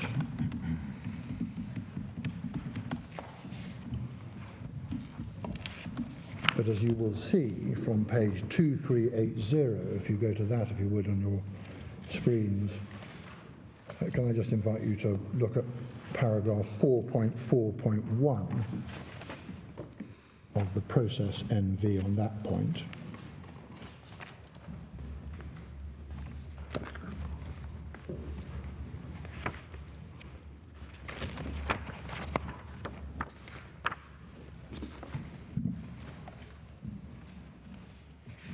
So we submit that that interviewing process and its recording is entirely to be expected and is entirely adequate and protected. There was some suggestion, I think, by UNHCR at some point that the interview process itself was inadequate because it was too short and didn't give them an opportunity to address whatever points they wanted to make about why they left their country of origin. That was the subject of an exchange, one of these exchanges between the UNHCR concern, as it were, and the government of Rwanda reaction in the litigation. And the reference for that criticism or concern and then answer from the Rwandan government, we've got the guarantees in the process NV anyway, but that response and criticism is dealt with at 3214. The government of Rwanda effectively reject the criticism and say the interview takes as much time as necessary for the applicant clearly to explain his or her case. The interview guiding questions are set in a way that provides the applicant with the possibility to provide all information, can be invited for more interviews if necessary. So that's the second stage, the interview process, with the attendant guarantees in the process NV and that exchange. The third stage of the process is more substantial. This is the RSDC, so the first, as it were, committee, determining committee. That's the third stage. And the RSDC bring, we submit, complementary expertise from a wide range of diverse organisations. The organisations which go to make up the composition of the committee are dealt with in the statement of Mr. Armstrong, perhaps most conveniently, at paragraph 50, page 2673. And if you wanted the Rwandan government response to the composition and constitution of that committee, again, you get substantially similar points being made at page 3226 by the Rwandan government. But the individuals at this stage have all of the opportunities provided for in the process NV, if you still have that to hand, at paragraph 4.3 on page 2380. And they have, as Mr. Williams points out at paragraph 36, 715, the opportunity to make oral representations directly to the RSDC.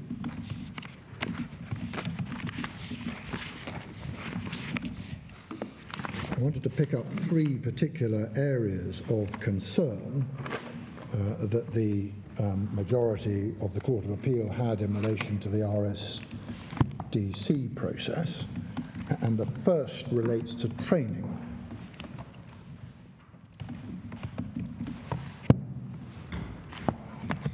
If you still have 4.3 of the process NV to hand.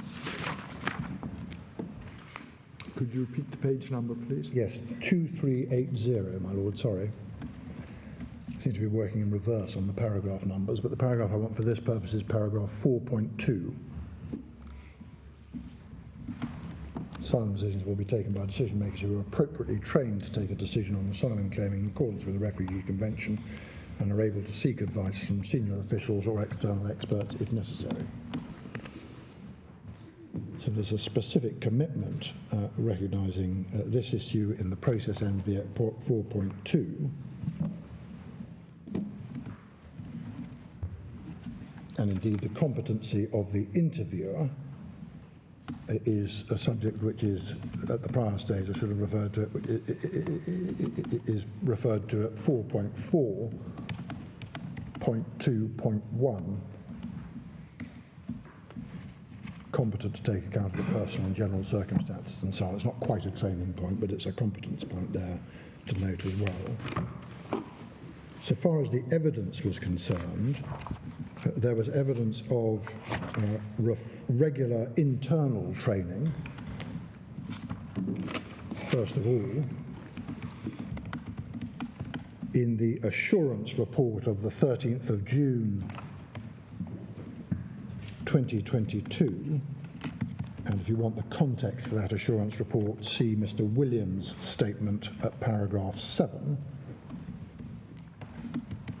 This is information gathered at various meetings and site visits when the Home Office went out in May of that year. Page 2708 is the context. So, but in the assurance report of the 13th of June, at section 4.5, I don't know if I should turn it up, I'll give you the reference and read you what it says. 3183 is the page reference. Sorry, 3183. 3183. It said, section 4.5, RSDC representatives regularly have training and they confirmed DGIE have their own research team, the equivalent of the CPIT, to understand the global dynamics of country situations. These include the main nationalities that may be considered for relocation, be made available to staff and so on. And then in the assurance report a month later, or roughly a month later, of the 5th of July,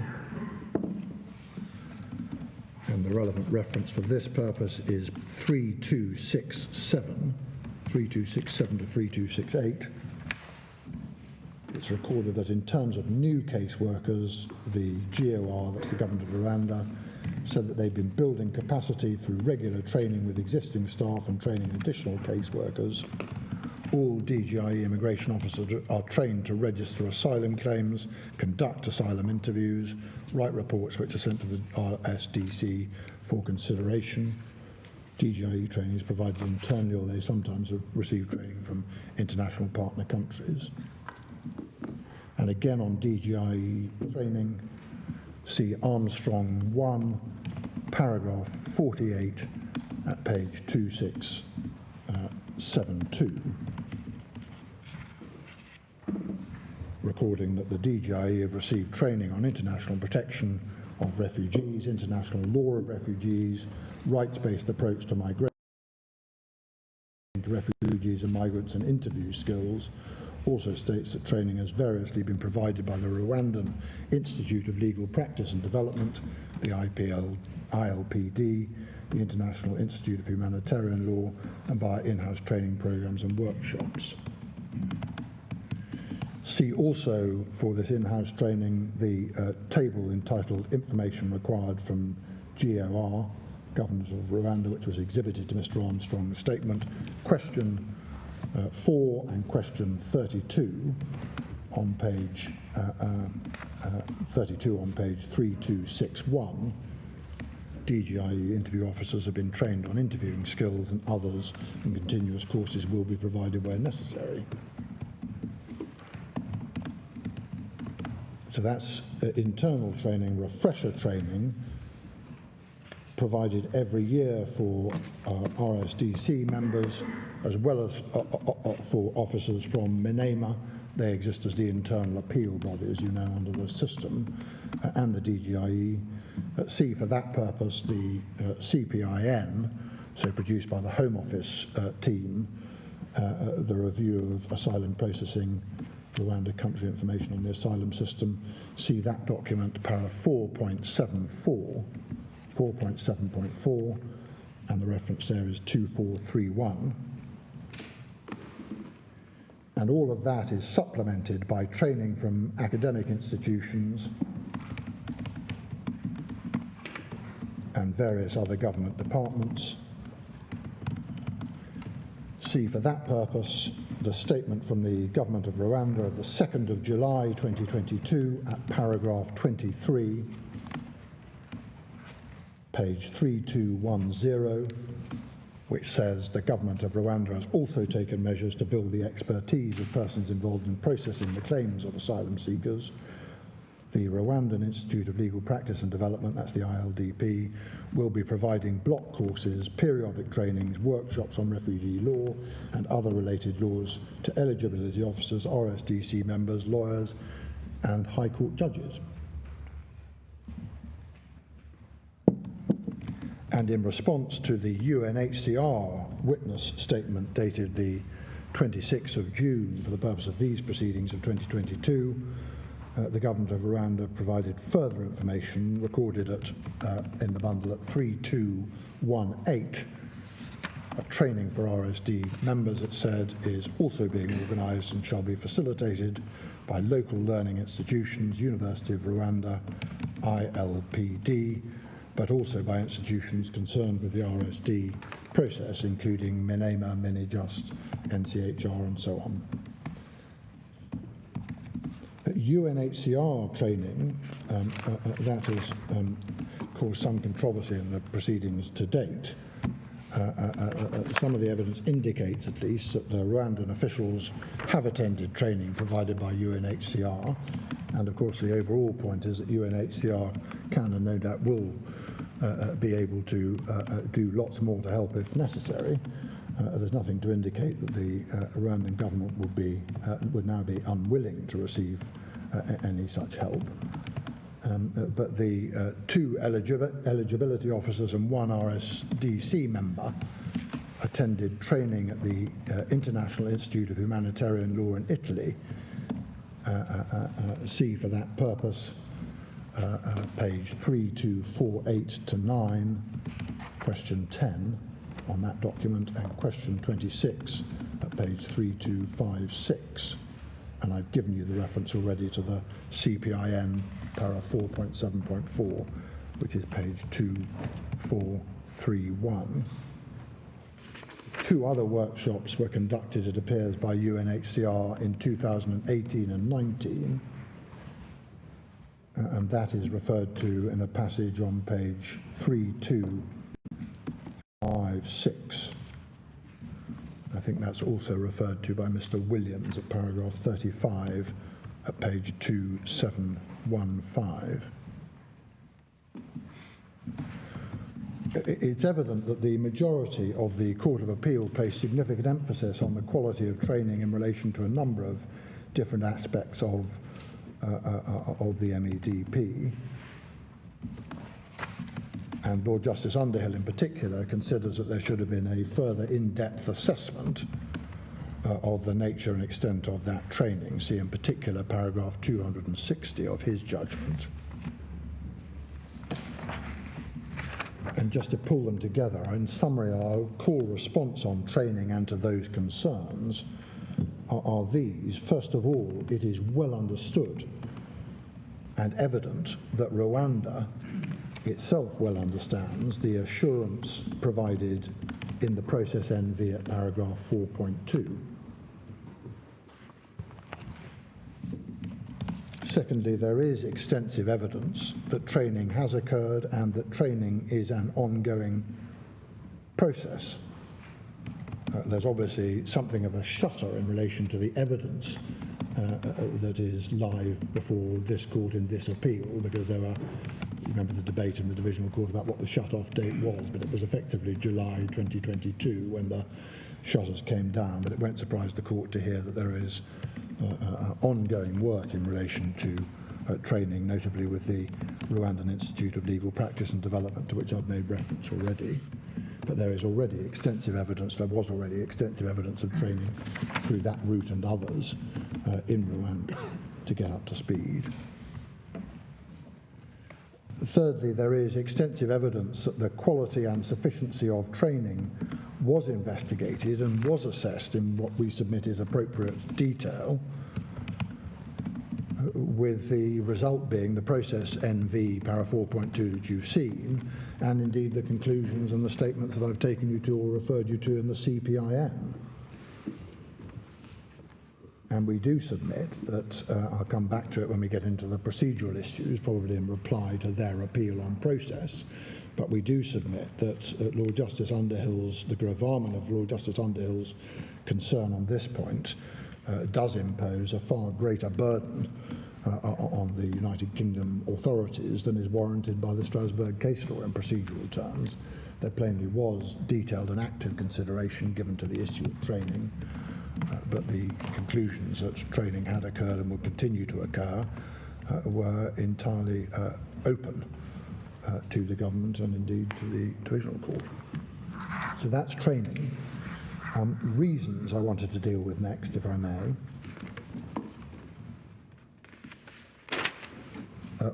Where a decision is taken to refuse a relocated individual's asylum claim, then written reasons will be given for that decision. Can I invite you to go back to the process NV, which you may still have live on your screens, but I want for this purpose page 2380.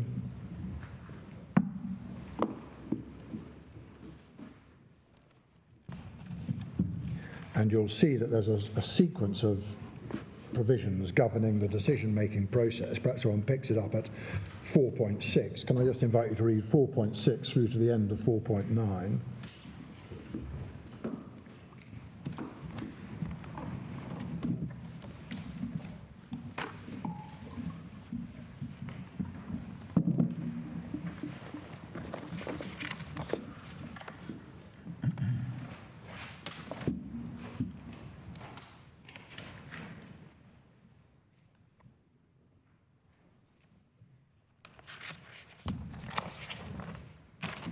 So you'll see in particular on reasons that 4.8 requires that they be notified in writing of the decision that's been taken on their asylum claim, and 4.9.2, a decision will include the reasons for the decision in both fact and law.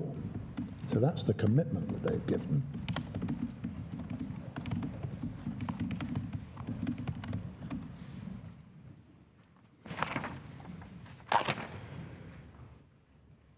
Some concern has been raised by, in particular, UNHCR in relation to past decisions where decisions are promulgated which effectively just contain the decision and don't contain more. And one would understand the concern if one ended up with that situation, but that I respectfully submit would not faithfully or properly comply with paragraph 4.8, even if that was all you had, but certainly with 4.8 as expanded upon in 4.9.2, which makes it absolutely clear that there have to be reasons both in fact and in law.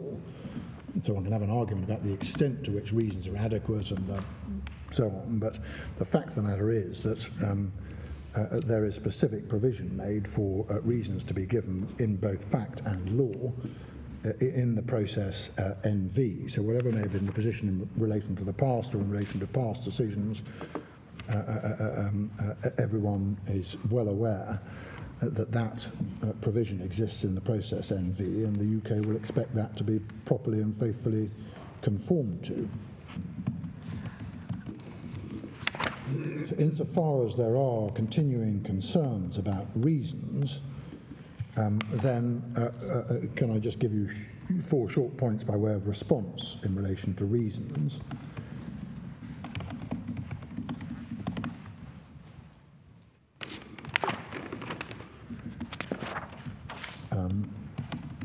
Sorry, 3 short points, one of which I've taken you through already, which is C for a complete answer, 4.8 and 4.9. Secondly, the Rwandan authorities acknowledge that the process may require some adaptation from the current practice. See the government of Rwanda's response to the UNHCR statement of the 26th of June. That's the UNHCR statement of the 26th of June. At core, the page reference is 3216. Where the government of Rwanda says, after decisions are made, all applicants receive notifications of decisions. The decisions are briefly provided in the notification and more detailed reasons are communicated to the applicant in person. Templates are being adjusted to provide detailed reasons on the notification.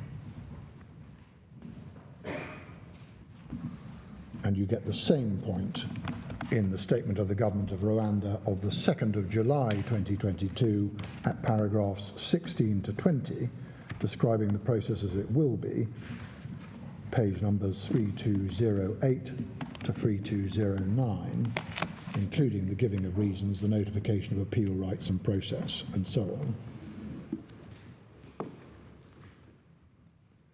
And the third point to note is that there is, of course, as you will see in a moment, as I come to the final stages of this, there is a right of appeal. There's a right of appeal both internally to MENEMA, and there is a right of appeal on both fact and law, in effect a de novo consideration by the High Court in Rwanda. And that is of significance because it will, to put it at its lowest, encourage the provision of proper reasons so that people can see how the earlier body reacted and what conclusions it drew. But also, if the proceedings in the High Court are in effect in the nature of an appeal on fact and law, with them making their own mind up, to some extent that becomes a key part of the process. So that's what we say about reasons.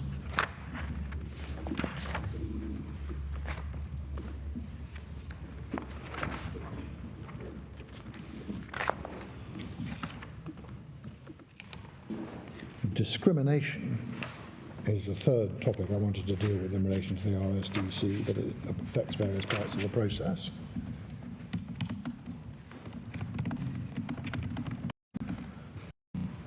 And this is a concern that was raised by UNHCR and that caused, to put it at its lowest, a little concern in the Court of Appeal, both in relation to Lord Justice Underhill and his judgment, see in particular 156, 200 and 201, but also, in fairness, caused a little concern to the Lord Chief. See paragraph 500. Paragraph 500. Thank you.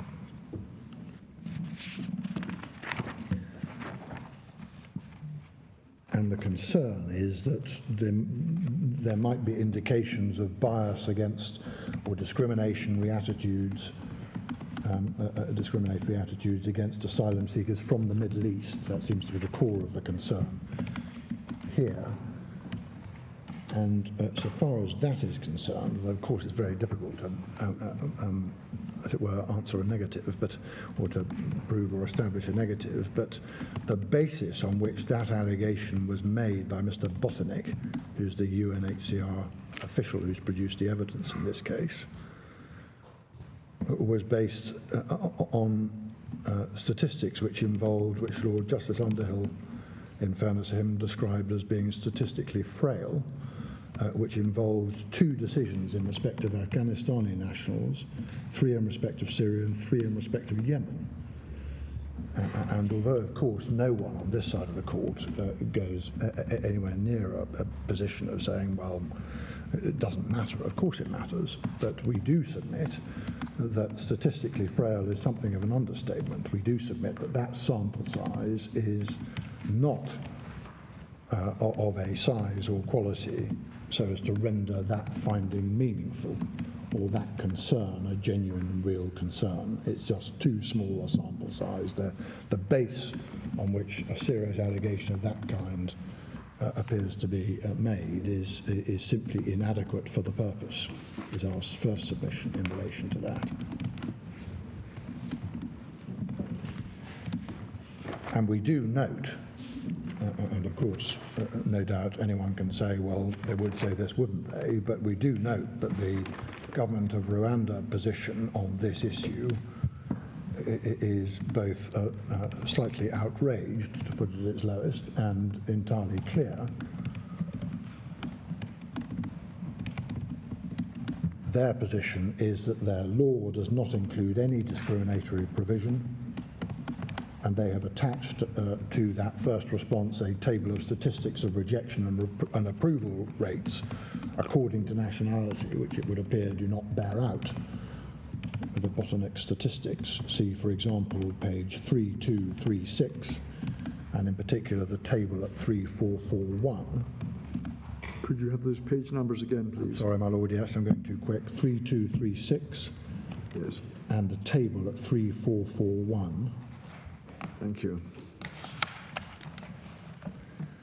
And they then point out that in their response to the UNHCR statement of the 26th of June, they point out at page 3217 in that response, I quote, Rwanda strongly respects the principle of non-discrimination for any asylum seeker who demonstrates a well-founded fear of persecution on any ground will receive protection. And we do note, moving from the government to the Rwandan National Commission on Human Rights, they were asked about the treatment of non-Rwandans, generally not in this specific context, but they were asked about the treatment of non-Rwandans. That's the Rwandan National Commission on Human Rights. And they noted, see page 2636 for the interview note, I quote, if there is an area NCHR has not received any complaints on, it is this one. Rwanda Society receives everyone anti-discrimination laws in the Constitution. Discrimination here is a crime, has its roots in our history, and so on.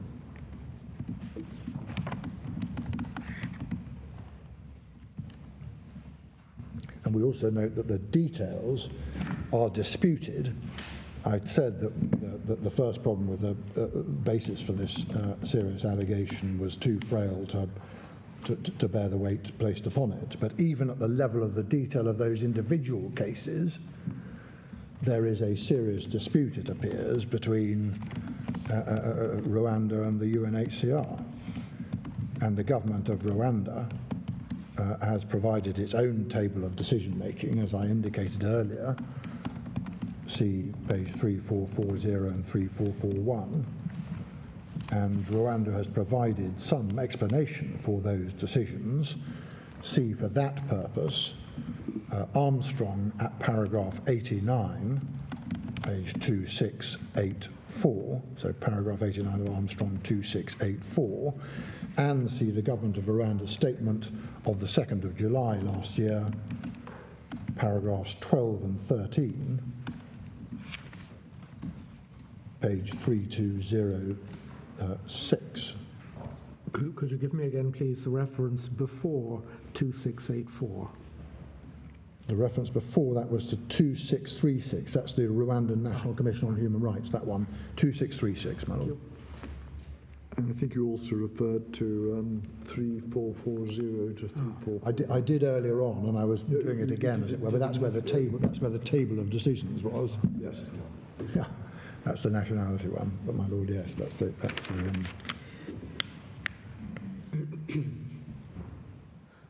that's the answer, and we'll get to it when we get to the allegations of not understanding refugee convention law and turning people away at the airport and all of that. But it is to be noted in this respect, in relation to discrimination, I park for this purpose the issue as to whether or not it's a good thing or a bad thing in refugee convention terms, but the government of Rwanda notes in their response that the reason that people were refused or turned away was because of forged passports or deception. Now, whatever else that may be, that isn't an indication of discrimination. That provides a substantive reason, maybe a bad reason under the Refugee Convention, but it provides a substantive reason which is not discriminatory for the treatment of those individual cases. So the overarching point is that even at the level of the individual cases, there is a genuine question, back to the point that the Lord Chief repeatedly made, which is, how on earth is anyone meant to resolve these to any extent satisfactorily? So that takes me to the fourth stage. Those were the three core concerns I hope dealt with in relation to the decision-making processes, particularly of the RSDC. And that takes me to the final stage of the processes, which are the rights of review and the right of appeal.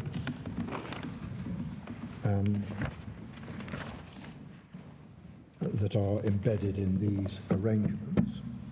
Just to take those through and give you the detail. I'm sorry, I said it might descend into a dull reference-giving exercise, but at least give you the main points as we go. Individuals will be notified in a language they understand of the right first to appeal to MENAMA, that's an acronym, against the refusal of asylum by the RSDC. So you go RSDC, internal appeal to MENAMA, first of all, and second, to the High Court, should MENAMA, on the internal review, dismiss that. And you get that process built in from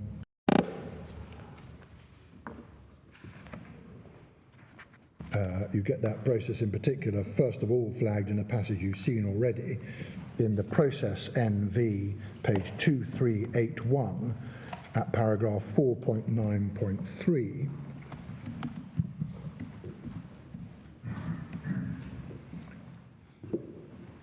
That's the provision that tells them that they've got to be, that provides that they have to be notified not merely of the refusal with the reasons in fact and law, but also that they're able to appeal it and providing an explanation how to do that. That's 4.9.3. And then you see asylum appeals dealt with in paragraph 5, which I'll come to immediately. But 4.9.3 is the start. And as you see, individuals then have the opportunity to make oral and written representations to MENAMA at an appeal hearing, and any legal representative would also have an opportunity to make submissions. See paragraph 5.1 and following on page 2381 if you have that still open. Can I ask you to cast an eye down that paragraph in its totality?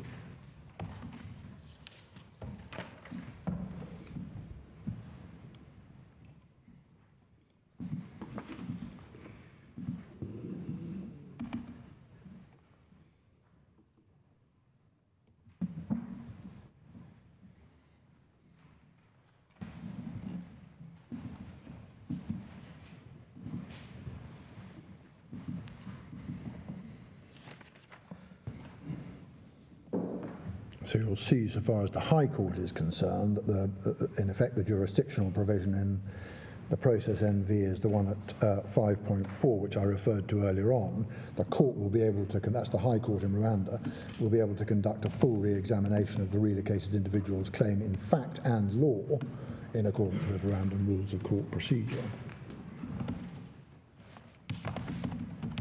And for good measure, if you go on to the, if you go back to the MOU, which this is reflective of, and you go to paragraph 9.1.3 on page 2369, so 2369, I should have done this in reverse order, but 2369, paragraph 9.1.3 of the MOU, if a relocated individual's claim for asylum is refused, that relocated individual will have access to independent and impartial due process of appeal in accordance with Rwandan laws. And as Mr. Mustard pointed out in his Foreign Office statement for these proceedings at paragraph 13, page 2745, the Rwandan constitution itself provides for an independent judiciary.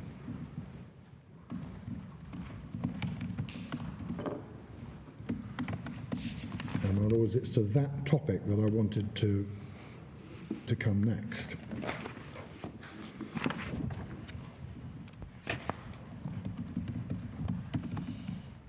The Court of Appeal were evidently troubled by the independence and impartiality of the Rwandan judiciary.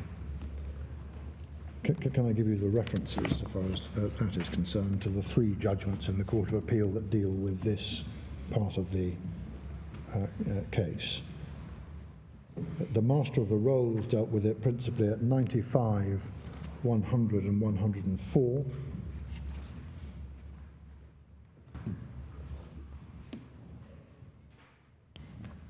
Lord Justice Underhill deals with it at paragraph 217 to 222. And the key paragraph, perhaps, in that little section of his judgment is at 221. And the Lord Chief Justice deals with it at paragraph 513 through to the end of paragraph 515.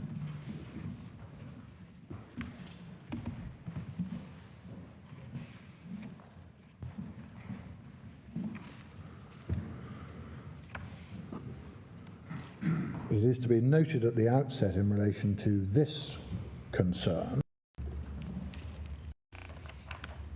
as the Lord Chief did at paragraph 510, that despite the scale and range of concerns raised by UNHCR, it says little, if anything, of substance about this issue in relation to the High Court. It does not make any positive case that judicial independence, or lack of it, perceived lack of it, in effect flaws this internal Rwandan protection.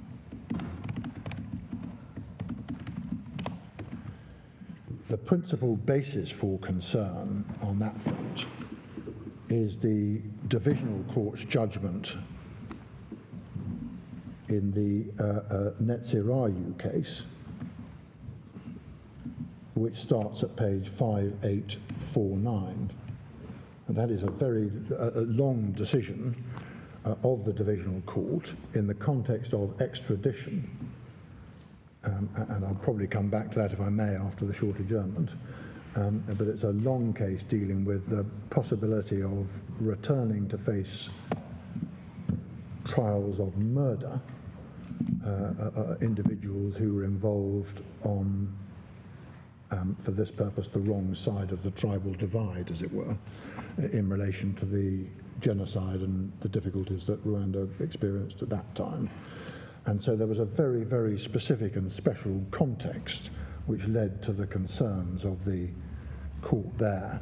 And ultimately, my submission in relation to that case is going to be that even in relation to that context, with its obviously incredibly fraught context and a difficult set of issues because of the way in which history had played out, even in relation to that, the conclusion of the Divisional Court was not that even in the context of trying crimes of that kind, the independence of the Rwandan judiciary, as it were, was a busted flush and could not be relied upon.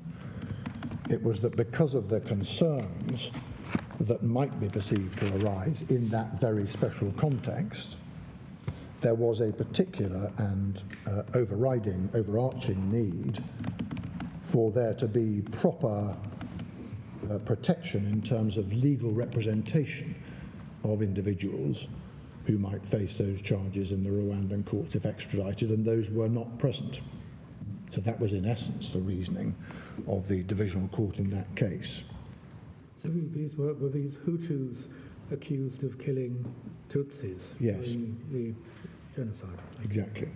So that's what I meant by the wrong side. I don't mean that in any way to be flippant, but you see the point.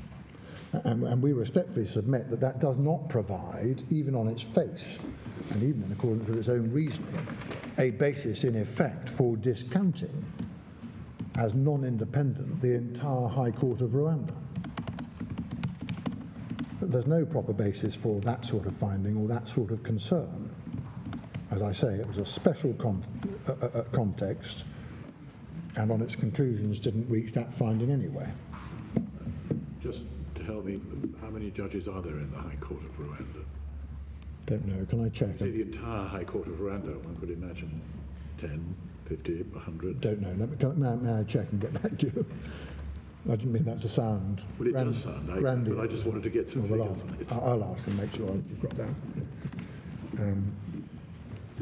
But the concern, the particular concern in that case, is the point that the people who are alleged to have been involved in the genocide in that case, and the people who might be trying them and or the government, there were strong concerns about animus, effectively. And the reference to the case, Sir James? The reference to the case, it starts at page 5849. Thank you. I'll come back after the short adjournment if I may and just give you the relevant paragraph numbers so you can see exactly what that context and concern was. But there's no equivalent position here. There's no reason to suppose, it's almost like the point I made in relation to Othman earlier on. There's no reason to suppose that the government of Rwanda have got a bias against these claimants or would want their asylum claims to be rejected or would in some way be tempted to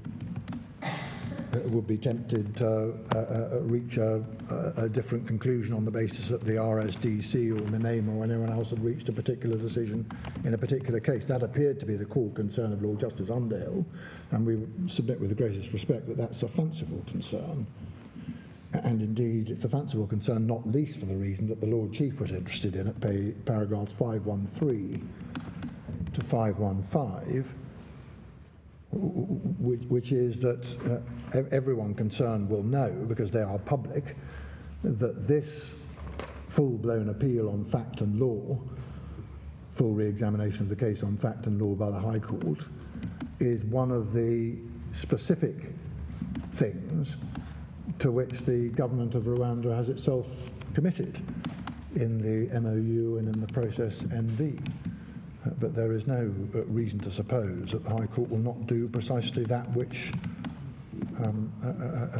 one would expect them to do and which the government of Rwanda has committed them to do, is to look at the individual facts on their particular merits and to reach a view on it for themselves.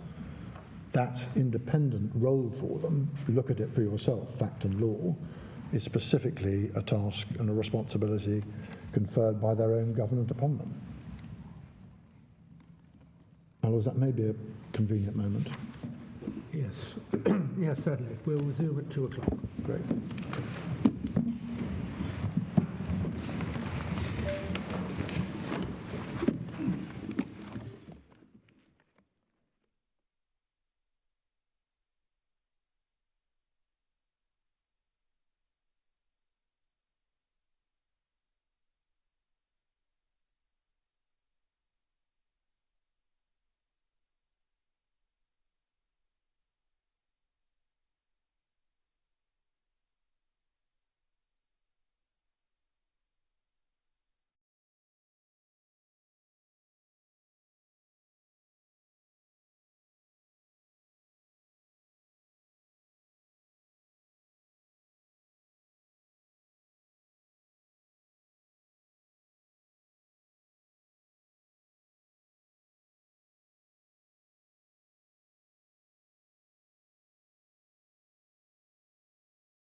you'll see the cause for concern in that specific context, but in the end, neither agreeing with neither of the more extreme propositions. They're not independent, they are independent. Somewhere in between, there is a concern. That was the view they came to with a bit too sanguine conclusion in 239. And the significance of that conclusion is then reflected in 240, where they say, and that puts added weight and emphasis on the need for effective representation under Article 6 with trial lawyers and so on. And that can't be guaranteed, effectively, was the conclusion. So that's what I wanted to say about judicial independence. I respectfully submit there isn't a proper basis in the materials before the court, still less by inference from this case, that there is, as it were, reason to discount the High Court in Rwanda as a proper and effective safeguarding measure referred to and relied upon and provided for in the MOU in the manner that you've seen, and in the process note verbal, and that in essence the Lord Chief's conclusion on this issue is correct. I wanted to pick up two final general areas on the process and the sequence of the process of decision making in Rwanda, and one of them is legal assistance, on which you know, as you know, the Court of Appeal the majority were somewhat concerned, but can I pick that up? Access to legal assistance, we respectfully submit, is guaranteed appropriately and properly in the MOU and the note verbal. See, for that purpose, the MOU at paragraph 9.1.2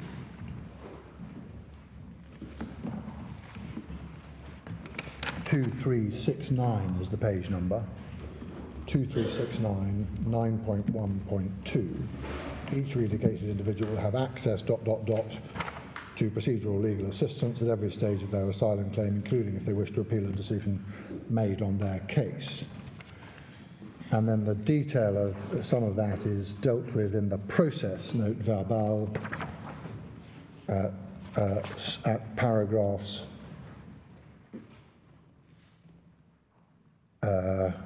5 in part, and then 7 to 8 in part. So 2381 is paragraph 5 of the process NV.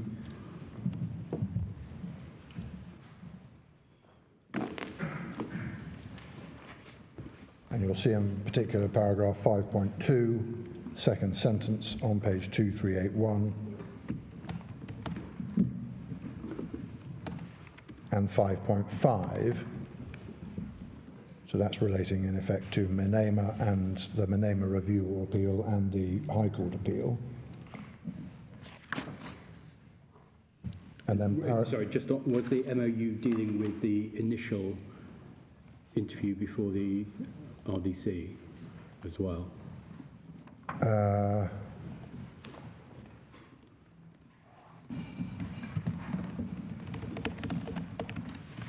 Yes, but I don't think deals specifically with this.